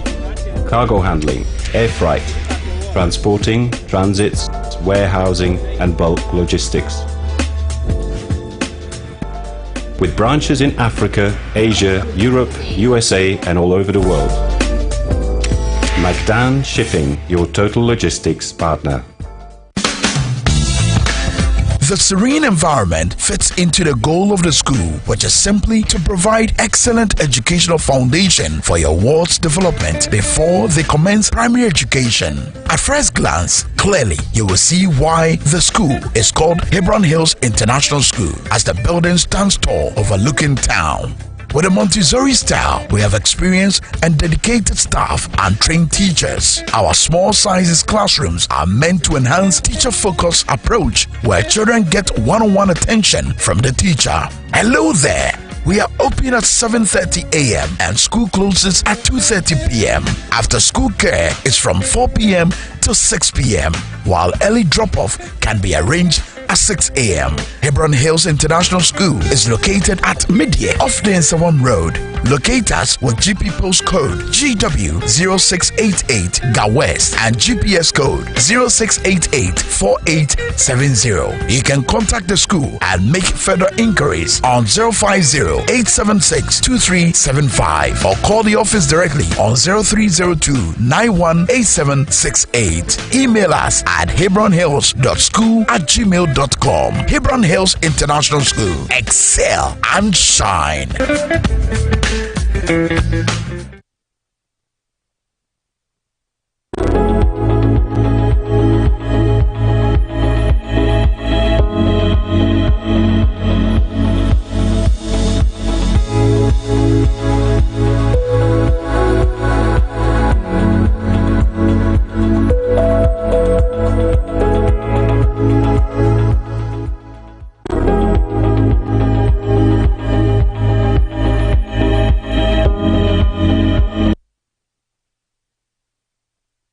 Ebusuafo abono nkra pa osima enkro ugusu awutie Dwabo Ase o Power 97.9 na afenso o share live on TV XYZ udi echi o Ghana web afenso udi echi o YouTube XYZ broadcasting osanso ehunu ye ewo eye Power 979 Facebook live and afenso TV XYZ Ghana enso ewo Facebook live e browse so mine betina say enseme hia ene e ba bedi nkomo na de hia Ghana force abre pa be bia befa bi obi e kan wasem e fa hobo akoso mpredodo a enam say nti ukodwoma enoma boaye den ene sabra ye ka say asaketwa de anase lorry fair eno so ya maso yese wo hanchiche mudu ene asade apeso eno de nsampi ene nam yenu say ye to asaketwa de mu so a eno na ya na ma ho kwan ma ukodwoma na enoma bo enso aye den na no inflationary figures omde betu dwa eche say duane bo fa ngo bo asaketwa de ena aka ho a enoma bo akosoro sa ewo oman yi mu wei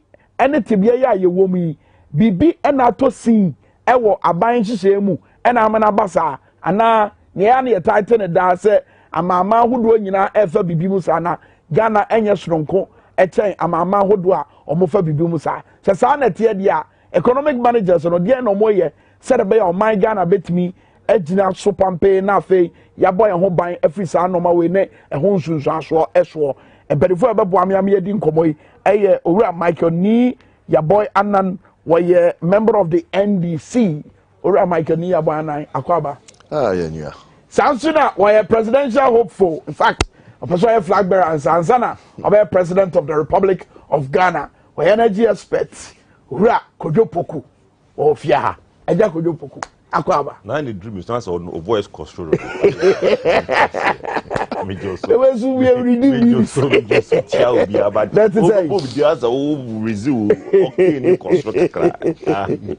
Say normal batao. That's it. Normal batao. Na kwa say. Efom ya kama. Papa. Sa. What change akonso abeche so no so. Omdoso. Yeah, omdoso. Na modoso sa. So obi afi so bu mine no. Ntino yenina we have ideas ntino. Obi had an idea beto ma Ghana for ni ahwe. Embe pemu no Ghana for decide. Na me dream say traditionally Sabia mampanyi ko wi na bedi e chin so express interest. Hold on, me dream say tiene. Me dream say traditionally say mampanyi ekowia o ma ho kwan bo say na bedi e chin so ayede akọ adehim fan na won hu say yakoto aba mama mampanyi na bedi e kire awini da ehim fan ebi nsi da tell me baby wo Ghana ebi nsi da baby eni ho mampanyi na bedi e kire akọ ehim fan can be His Excellency John Mahama no mampanyi bedi e kire. Let me be honest, and my brother will tell you, if it wasn't that our father passed away, it would have been a very tough contest for them. I'm telling you, if His Excellency have done 8 years and John was to do, it would have been very tough for him. It is about Miyakwa Enfa. I'm not, I don't know. Is that the point you're making? No, what I'm saying is that it's difficult for sitting vice presidents to take over from, because that's the trend. It's very difficult, I'm about Mia.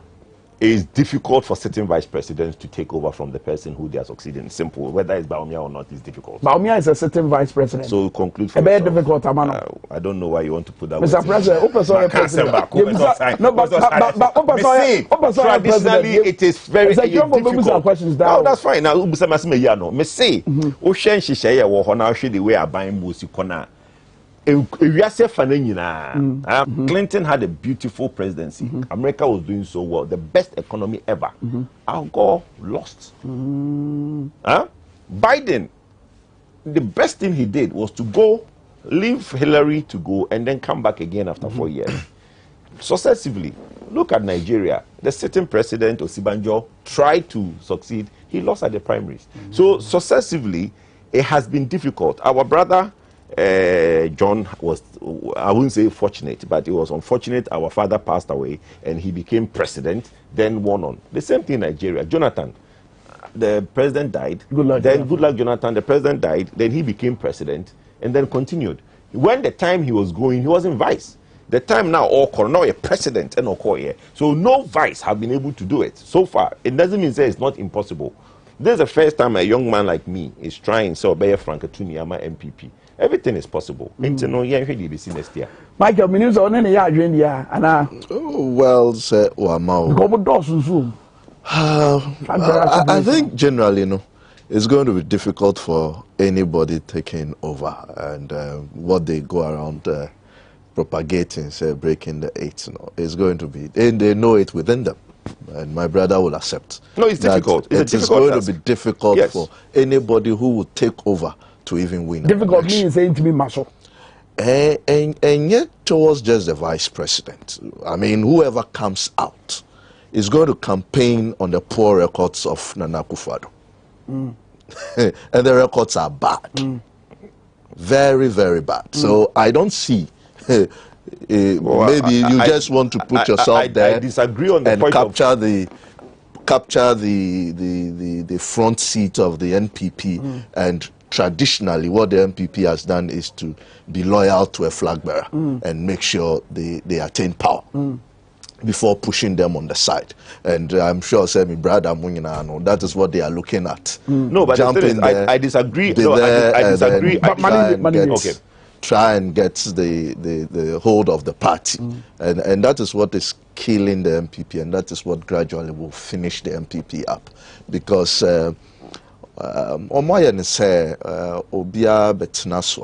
you would have to turn the entire party machinery as your property, personal property. Yes. Just to control it. Well, I mean, look, trust me, or can say be difficult among the sitting vice president. But if the machinery there is kept, I think the man will pass through. The machinery this current administration or leadership of the MPP has put in place in the party, if it is maintained, which it has been maintained, for me it has been maintained. So yes, how do you, yes. I mean, under the present administration, anybody who was against or seen to be from the opposing end was kicked out, even to the police stations. And they know it. But the same thing happened in 2007. What did President Kufuor do? I mean, those things. President Kufuor did a lot. Used the government machinery to try and keep Allen as the flag bearer of the party in 2007. It didn't work. You see, there's a difference between. But then Allen was not a force. Well, Allen became a force. He wasn't a force. Allen initially was not a force, but he became a force. He wasn't because he had the backing of the presidency. Look, at the end of makers, I disagree with him. Everybody keeps thinking that, yes, it's work. I hear Juma both ways. When somebody had good record and people have run on it, they've lost. When people have had bad record, you don't necessarily have to run on a bad record. You can come on a bad record and win. So at the end of the day, you don't necessarily have to run because Nipan Oko. The other make catching Nipan Pini say we have another a year and a half or 2 years maximum. Send another be to me. I you maybe a Ghana for yes you want toy. Empono say eba say ye ba 2024 na ye campaign. Na say you feel say as party no you may be another way no Ghana for feel say wanyi ye be pa Ghana for atwo na ya ka twa so mama eba time MPP na mo ba foforo Ghana for be mas I know you wasem Ghana for the mo say no ka say me meja tum ka say Ghana untumi kan sama Ghana for nyina yes Ghana for be meja tum but the point Ghana for the make catch ni say wo wadwene no the make candidate da bi tie ba ayimayi wa no usan some be force yes force Ghana for tie nipa na amone ni what problem no understand bi mo obi e kan na nado is either two things and then mbabunu no is education we should give to them mbabunu no mbabunu ni pino do they have a problem with politics or do they have a problem with Nanado? If you have a problem with Nanado, then he's leaving. Tell me you kind of Nanado will have some really good track record. I don't think that in the last 5 years it's been zero. I'll give the government about 85%. And I've always said it on this platform. The 15% that is wrong, we might be able to improve on it in the next 2 years. No, see, and to me, that's about 2024 near year campaign. Now, still me could do 85%. I will apologize for the 15%. But me refer to Dr. Richard Annan, former member of Parliament in Shayeso constituency, former health transport minister under Kufuor administration. Okay, say what during 2024 elections one and national. He said Obuzano say a day na any of the candidates or emerge out no ebe gina so e dey aye campaign. Me Kujupuku, I'm running to be the flag bearer. I know a lot of things that make me a gina so. We are doing TVET. TVET is a beautiful program that we are rolling out. You start. Very beautiful program that we are rolling out.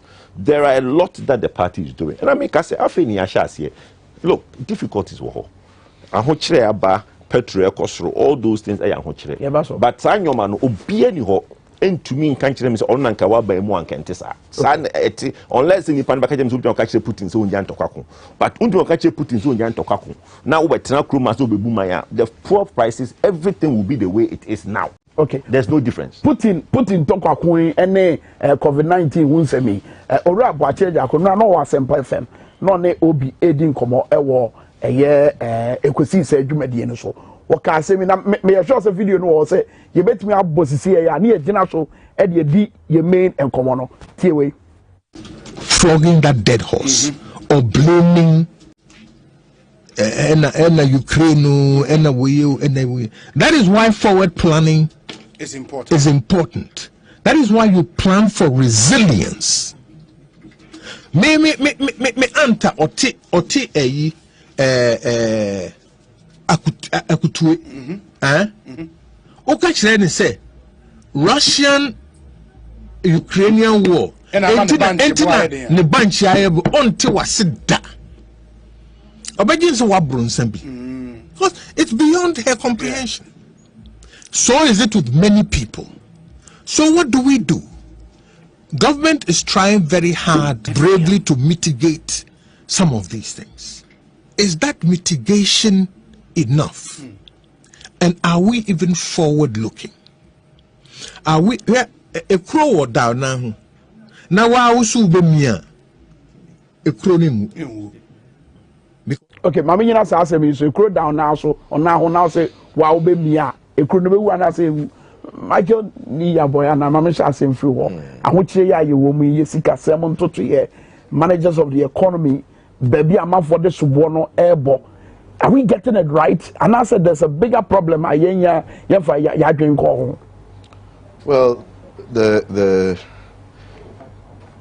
assembly the say abubru sosa, and but I will emphasize again.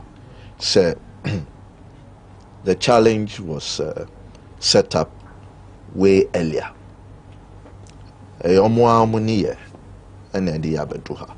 It is not really about Ukraine. It is not really about COVID. Omambiano, like Okayano, rightly, you should build some resilience. Now, go check it 2017, 2018, 2019 budgets. They told us, say, the economy is robust, meaning, say, it is much resilient. Now, it would withstand every shock, or likely to hold its own against every shock.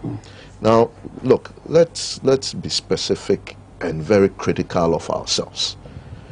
In economics today, there is a new thinking, a new order. You are either part or you are out. It is only two things. Either say ukahu and now say ukahu. And one of the major things, sir, say who say our measure of performance ought to change in this country. Say ansisa, say dasuya GDP, we will be where we are. Exactly.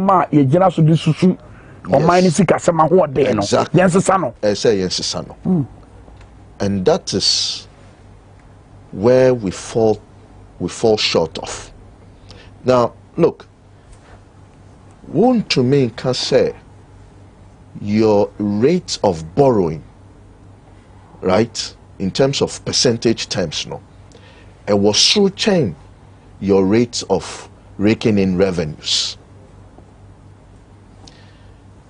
Throughout the period from 2016, right to 2020, in terms of our rate of the percentage increase in revenues, we did not go beyond a 35 to 40% stage point. Yet, from 2018, 2019 gap in terms of our financing requirements, we moved over 110%.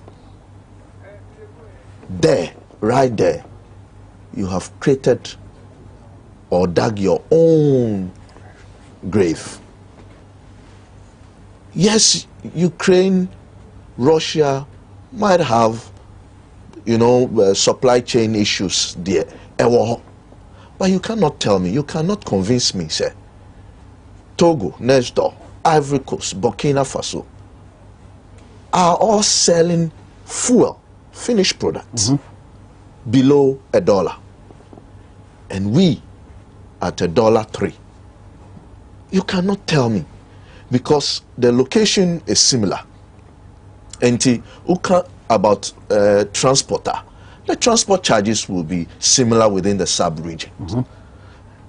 Ghana, fuel na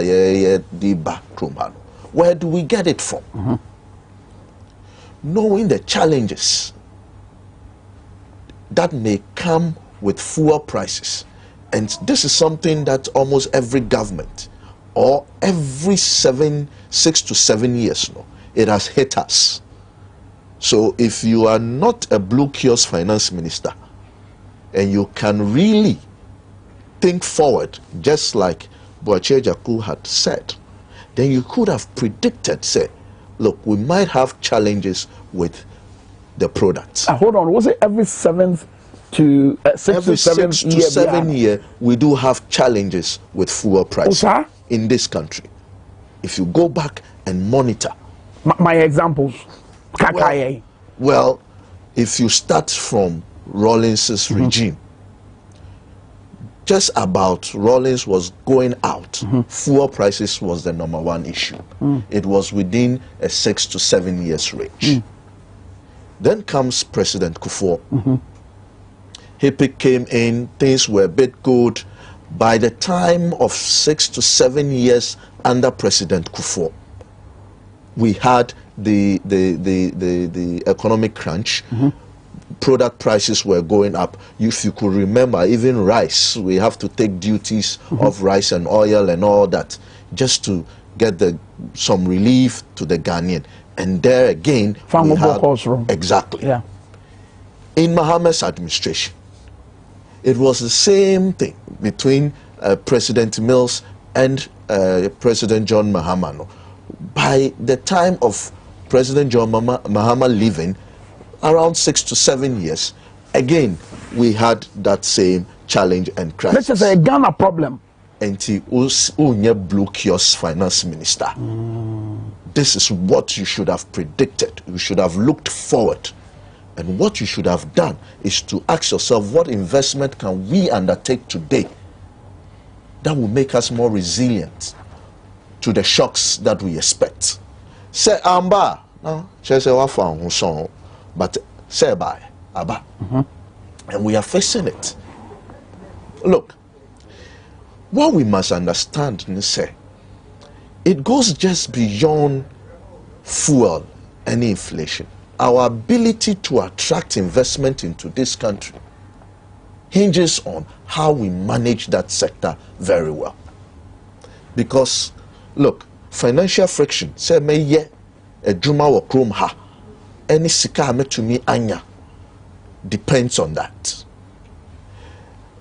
Financial arbitrage, say me jina bontin, na me pese, me hedge in terms of prices in two economies. Currently, Ghana is not a place to choose because of the pricing nature or the poor pricing structures that we have.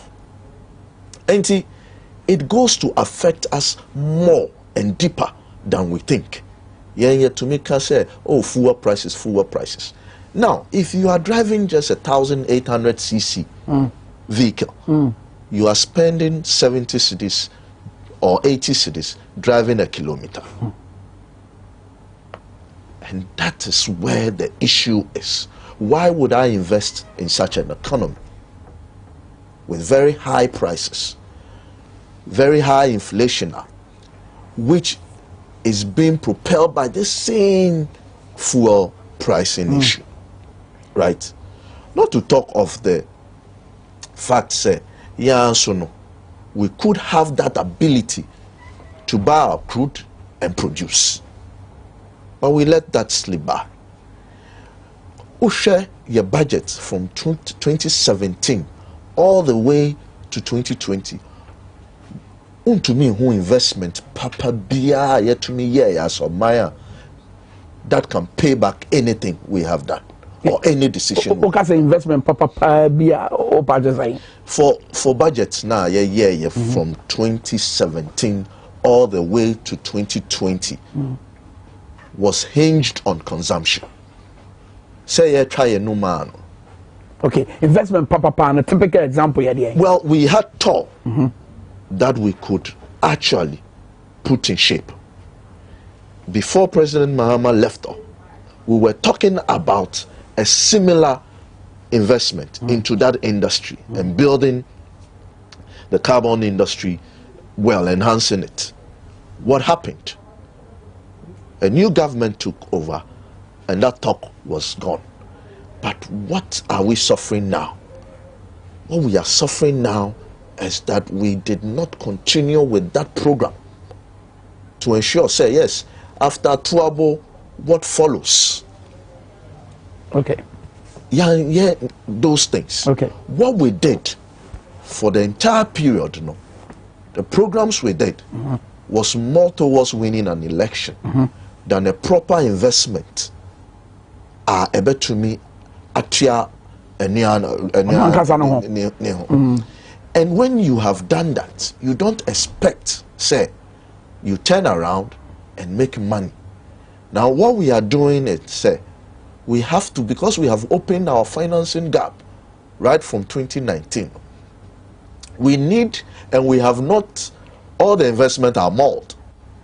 They are all mold investment. And now we would have to go for more money to even pay our debt. It is just like going for debt and not thinking about how paying back is. That is what happened under this country, okay. Under this government. Second leg, but Maminfa, problem in fuel prices are I think, sir, I will take you back a little and address a few things. Papa Ejakon. I think he's the last person to come on TV or on radio to talk, honestly. He was a former energy minister. He's probably one of the biggest disappointments we've had in the energy sector. He's one of the problems we have, one of the challenges we have today. Have you forgotten when he reduced electricity in March 2017 without even a board of PLC? At all cost, because we made promises in election, so he reduced electricity prices, and that was the reason PDS was not able to succeed, because there were challenges in the pricing of electricity, and this man insisted that we should reduce, and because we promised in election, we will reduce it. What's a problem now? Let me. You see, you can't create a problem, leave, and come back and criticize it. I'm sorry, he's going to be held accountable. This is the same man who sat at vetting and said that our total indebtedness is 2.4 billion in the sector, and if it is not solved, he encouraged it. That was his English. He encouraged it. When he came, what did he do? There was a bleeding. Did he stop the bleeding and did he fix the problem? He didn't. It took Honorable Amewu to come in and clean his mess. So please, he should not venture. He should not. He should. I think Ejaku should not come and start that conversation. Let's put that aside. Look, my brother has said a few things, and I think so. Yeah, now I'm that also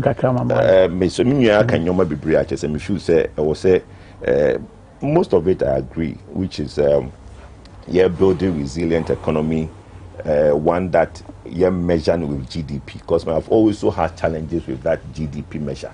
I was saying, you share the foundation, basic in Nyoma FAPEM, no, the FAPEM, local production of Nyoma, those things, no, a basura. It might not even necessarily, increase our GDP, but it makes sure, say, at the base level, no, you will maybe a air cost in the long term, they reflect your GDP.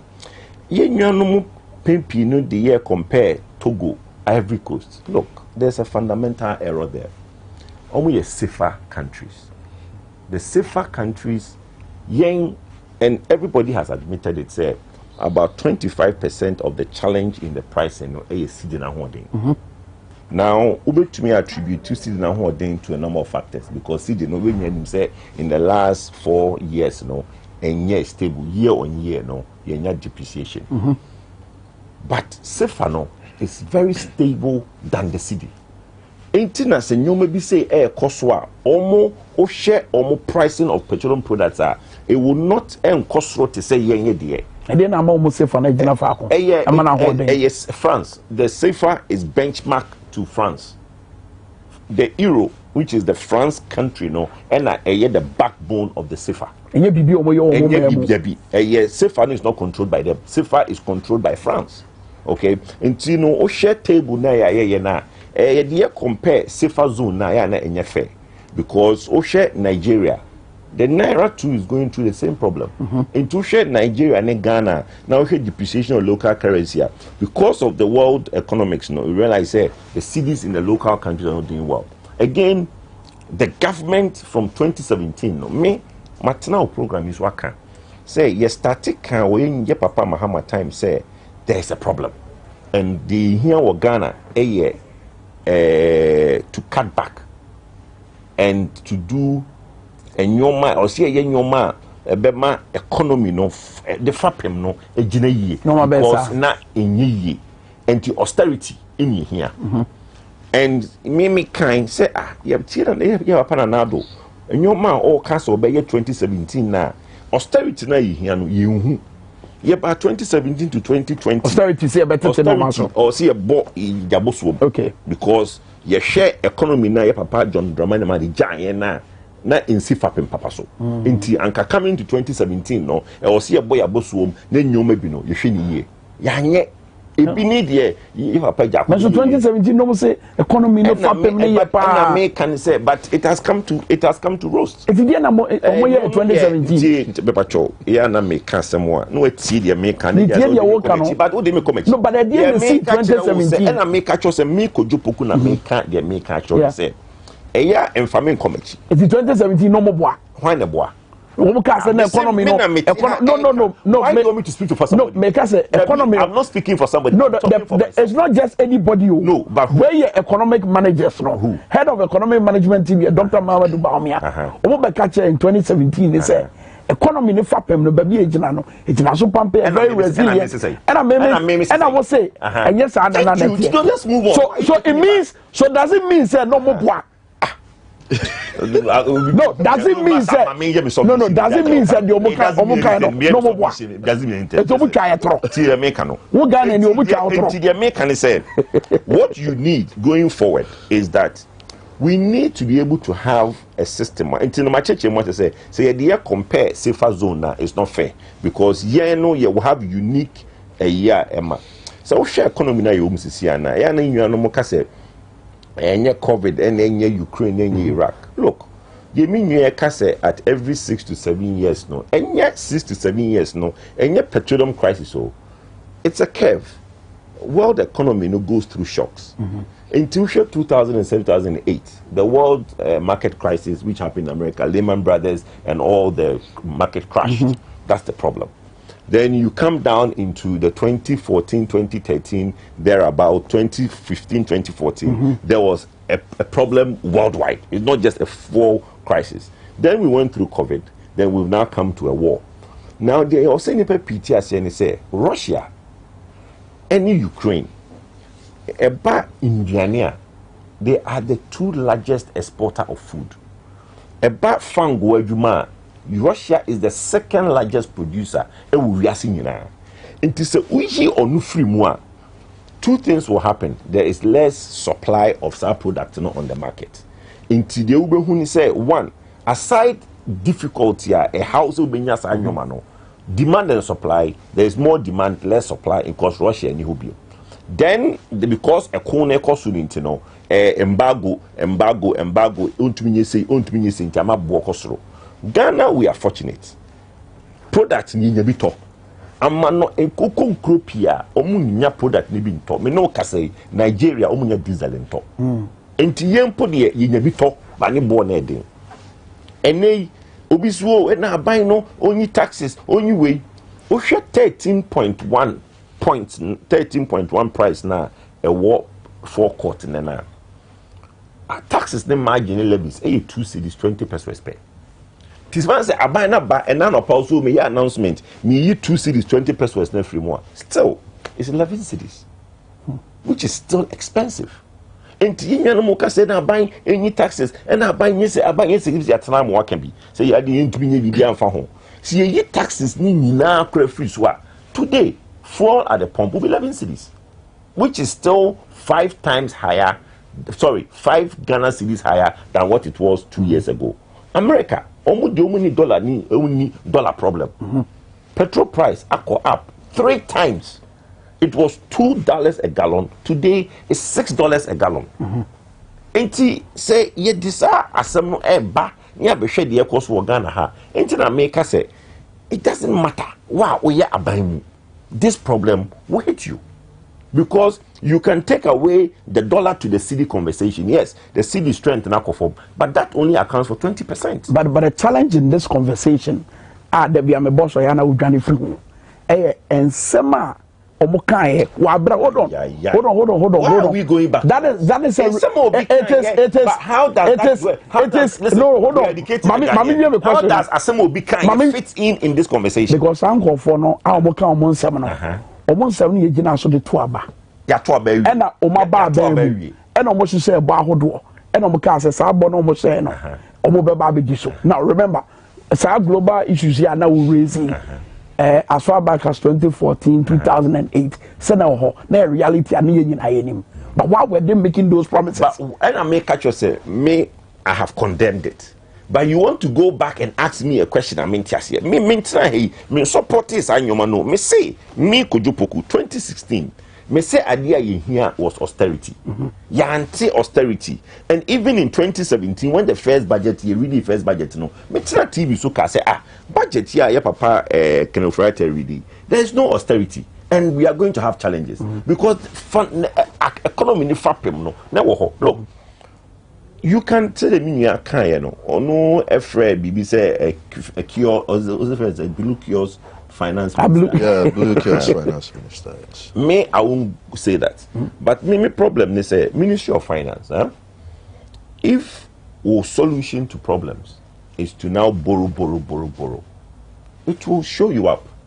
And I think say Obiaba or plan. But our plan no a good so far until there's a flaw. Okay. This year, time more I'm say in Zambia and I'm a vibrant member of civil society. And we've been keeping the government on its toes. I'm a party member. It doesn't mean say I relent my responsibility of a civil society member, government and yeah they need touch near okay. I'm buying yeah they touch near meka. Your papa can write a call ye cause or 50-year bond, century bond. And I say why ain't na yen nyoma e betumi ama economy na fa ne ho agina na o pese okobo bosia 100 years na enchiriba e betua? Is that a solution to our problem? And this year the reason tia nyina ye ho kire ni say bond market no yentumi anko opi betina finance ministry no the solution ni say on their fibia no oba akoye bond. You started bond in 2007 no then your solution is afibia beko. It was supposed to be a stopgap measure. Yeah, ne kakra, near the economy ni. Now by the time we do 10 years, no, na Ghana economy na go do pepe so be near to me dia hoso. Yeah, bond market be. Yeah, yes, I know mano. Obiaba bond market. Entina me ka say 1 + 1 in Ghana is no longer equals to 2. Enti so we person obi di man we so a. Eh 1 you credit. Also would need Ghana for transit. No would no question Ghana for say this is the problem. And yet, Bosia and Yedi Kroni, because Bosia and ya no ankusi yashi. And to going forward, no, I was here then, ye shay inside, ye shay mu, ye to me then, ye dibu mine. And to make us ask now, and for me, Comachi, and 2017, and I wake I say, Nipo kind and make Matana to say, it's wrong. Okay, very well. Mammy for Michael Rem. Now, mentor, Kamaki Bimuso suggests, say, a 200 the Union and so on, and so, yet the answer can be a bit me up way. Well, certainly, no, after you have messed yourself up, then that is the only option you are left with. I didn't say, if we had done the right investments, and can with all the challenges, we could have still maintained food prices at bay.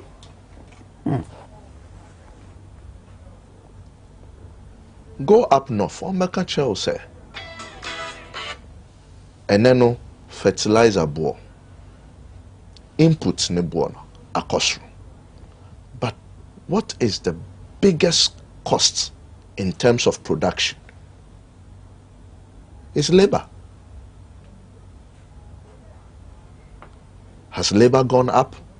What drives labor cost up? And when I say, if I have to make $1, now me the bajaso, because of fuel prices and other prices, that dollar cannot buy me what I used to buy. Then certainly I also have to turn around and make something more on my produce. Until one, inflation it is quite persistent. It's not going to change. And trust me, we will go beyond 30%, just like the 1980s, the early 80s. And it is only going to get worse. There is nothing like, he has about 2 years to go, and therefore, Obetumi, IABB, no. OBB say anymore. They be. And market. The other thing is, I call the finance minister a blue kiosk because onim colleague on ana mamplobi typical blue kiosk owners, right? Microphone sano, right? Na sikano wajibi, now they are cotton sano wa baby for now they are ba. Wow, now that is what. Look, consistently every financial or physical period, you go for not less than $1 billion from the bond market, sometimes two. Now, this is when IMF was on our backs. So if you look at the curve, in terms of our appreciation with debt, it kind of slide a bit down. By 2009, we had reached the completion stage. And boom, from about 16 billion financing of the budget, we went to over 41 billion. What did we do? What investment did we undertake? Now, the thing about the CFA and talking about the US, the strength of our currency, check. But CFA go and check all the CFA region. Go and check all of them. None of them borrowed like we did. None of them had to finance even more than $16 billion. What about France? Look, money is similar everywhere you go. It is not about the Central Bank of France does not support the CFA. No. That is not what is happening. Let's be clear. And that argument is mute. Money, sikana wujino. The French themselves, France, are they using their franc? No. They are also on the Eurozone. So, what you should look at is the common pricing nature and structure of the Francophone countries. And keeping it simple. You are putting a 12 billion investment in railway, yet you cannot grow food enough. Now, rails no ever transported. What are you seeking to do? We want to do some huge stuff. Obiabe can say, oh, I am pension. Then we tend to forget the basic needs of the human being as we are. But uye nye fata. Ana uye nye here. Which one? Exactly. Unye nye here. You have no business doing the fata. So, the issue here is that when you overborrowed, and that is our situation, your CD becomes weaker because at the time of payback, you will need more of your CD to go for $1 to pay back. And you will realize, as our loans or financing requirements moved up, our debt servicing also opened up. So we needed to go and borrow more, twice whatever we were doing, just to invest and at the same time pay back our debt. The issue is, share how your revenues were moving, share ansana, because you know, you project it. Even when we went to COVID, right, under the rapid credit facility, you call for. Look, go and check what they presented to the IMF. And later on, check what they achieved in terms of the turnout. Poorly.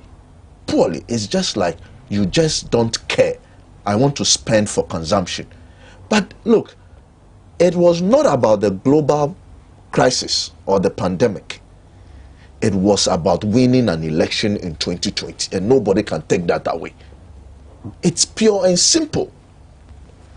If not, show us the investments that you did in terms of our health.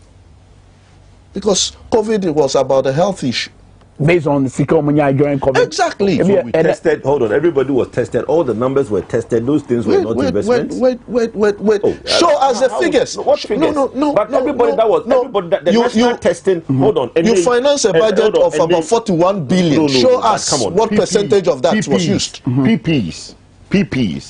Everybody was tested for free. All those things were not. Everybody says they are consumables. They are not investments. Not everybody. Everybody says Ghana for you now. The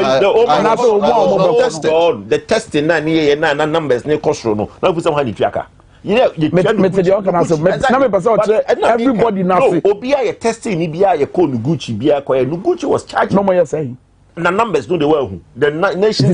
Hold on. Ne in Greater Accra. Ne the tracing, contact tracing. No, these are numbers, and as again, I don't know what the numbers are, but if my brother says, investment, investment is not a tangible investment that we can go and point to. But those were consumables. Government now did PPEs. We were giving out all the allowances to teachers and all those things. Let's not make it look like the government just went there and just basically threw the money in the ocean. Please. We saw what government did during the 2 years of COVID. And are we today saying that government did nothing? Okay. Nobody is saying government.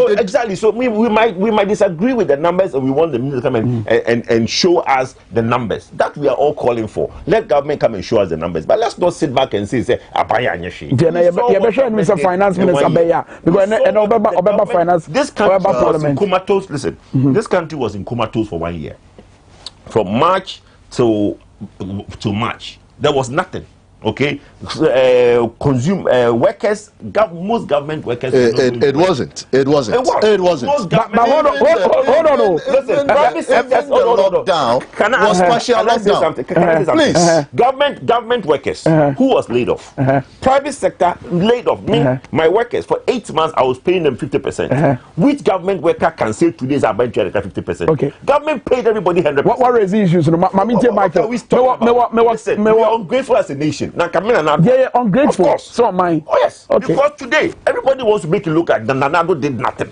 Really? Yeah, we went through a year of doing a trophy water so admit that he used the money to look after. Don't make it look like he spent the money. COVID did not. COVID did not hit Ghana in isolation. It doesn't matter. But we did. The numbers in Nigeria were huge. Nigeria didn't test. Nigeria didn't test. Look at the number of testing we did. This is the same thing. You know, this is the same kind of GDP thinkers we have managing our economy. Let me tell you something. What are we looking at? The number of deaths? The number of infections? No. If your number of infections, if your number of deaths are not better than others, how do you justify spending more than what others spend? Michael, hold on. Mamanya idea is here. May what clip be a person here born. Now, the busa question way to me and say motive be say now if a COVID-19 expenditure one, yana pemos I will feel it.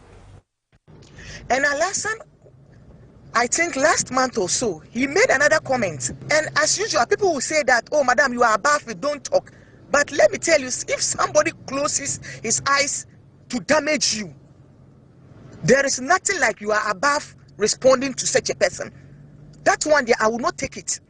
I will also have to come out and explain myself. If that makes me a bad leader, fine. But I will have to explain myself. And I know there are descendant people on this platform who will listen and do their own investigations. The COVID fund came. I was given 50,000. My quota was 50,000 as a regional second vice. Then, who doubles as a parliamentary candidate for Sanargu? I had another 50,000 cedis, making it 100,000. Then the constituency were given, is it 200,000 or so? I can't remember. So I called for, and MCE was giving 30,000. I can't remember. Then chairman was giving 20,000, and I think the other executives did 10,000, or was it chairman was giving 10,000? But I can't remember. So I called them to a meeting. I called the constituency executive to a meeting, and I told them that fine, for me, I am going to add all the 100,000 that I am entitled to the constituency. Listen, I am handing over all my 100,000 to the constituency money.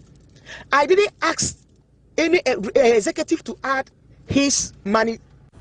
Where vice chair MPP Sanrego constituency, or another parliamentary candidate, Emma MPP, within that same constituency, covered funds. Okay. Can I ask a very basic question? Sure. I've seen this video going around. What is she referring to as COVID fund? COVID fund. Is Sika Bain or referred to as 650 million you gave out. We don't know that for a fact. What money is she referring to? The 650. We don't know that your COVID fund for what is she? Has anybody bothered to ask that woman? I'm also bothered to ask. Your COVID fund for there were so many COVID funds in the country. There were private COVID funds that people were donating to. There were money that people were actually doing private. Which you have not accounted for. No, please look. What I keep saying is that look, what private companies gave, you have not accounted for. The conversation in the right place. I Kujopuku, I'm for the right and wrong is wrong. Nobody is saying that the government should not account for the COVID fund and money how they spent it. I agree with everybody that asks for accountability 100%. But let's also stop that cheap propaganda. What I'm saying is that this woman, has anybody called her and asked her, Madam, COVID fund now will come or video moon, a fund the bear now will come was him. Has anybody asked that? Nobody. Obia as you may say, a basic and all come was him. It's not true. But the onus is on you as a government to do that. So you that played it. What now born the TV? What now also? The onus is on you as a government. It won't concern. I don't know. We don't. You name ska. It won't concern. Me customer.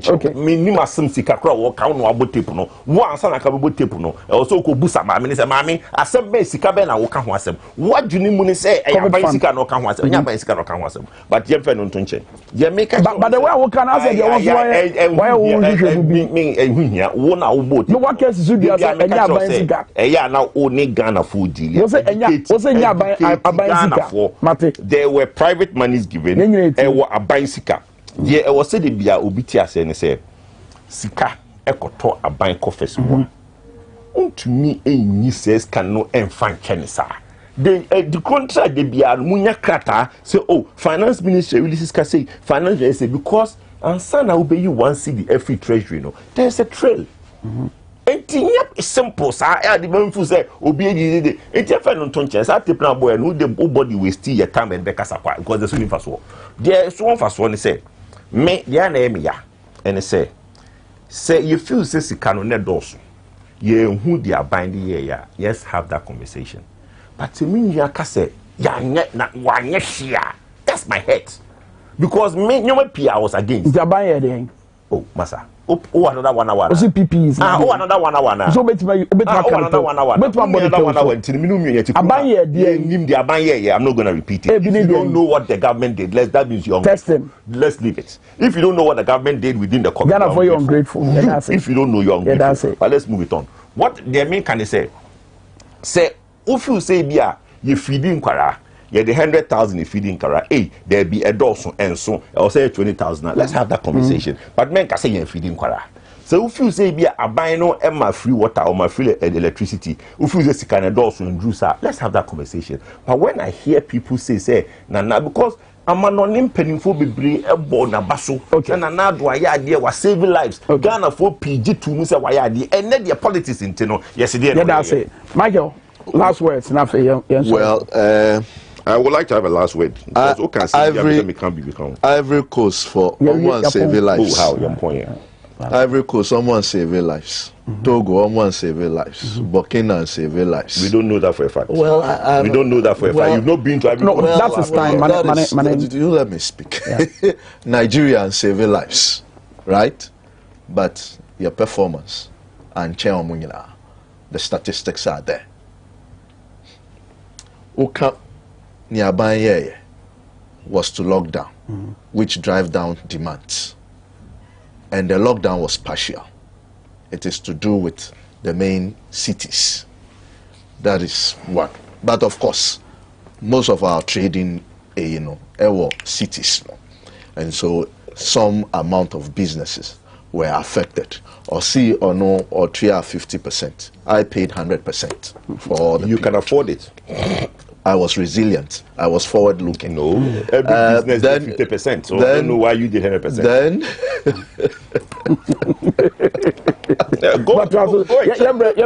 Then the other aspect is that, again, it was an avenue to enrich party faithfuls.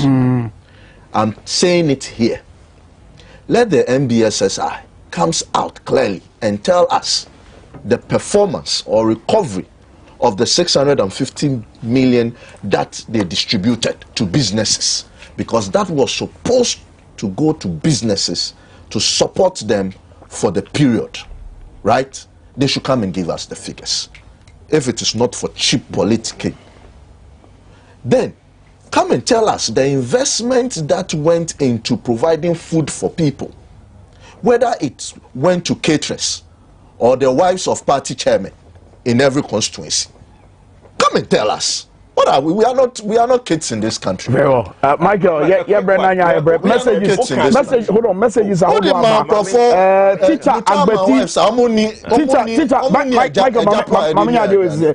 Agbeti the message by was say Kwame na wo musa kojo poku say COVID-19 to na that's what geno said because medwin say ga yade ne de vaccination. The question on the bar PPs now more can PPs now more can. But something you said on your radio, Jack Ma did not bring us PPs.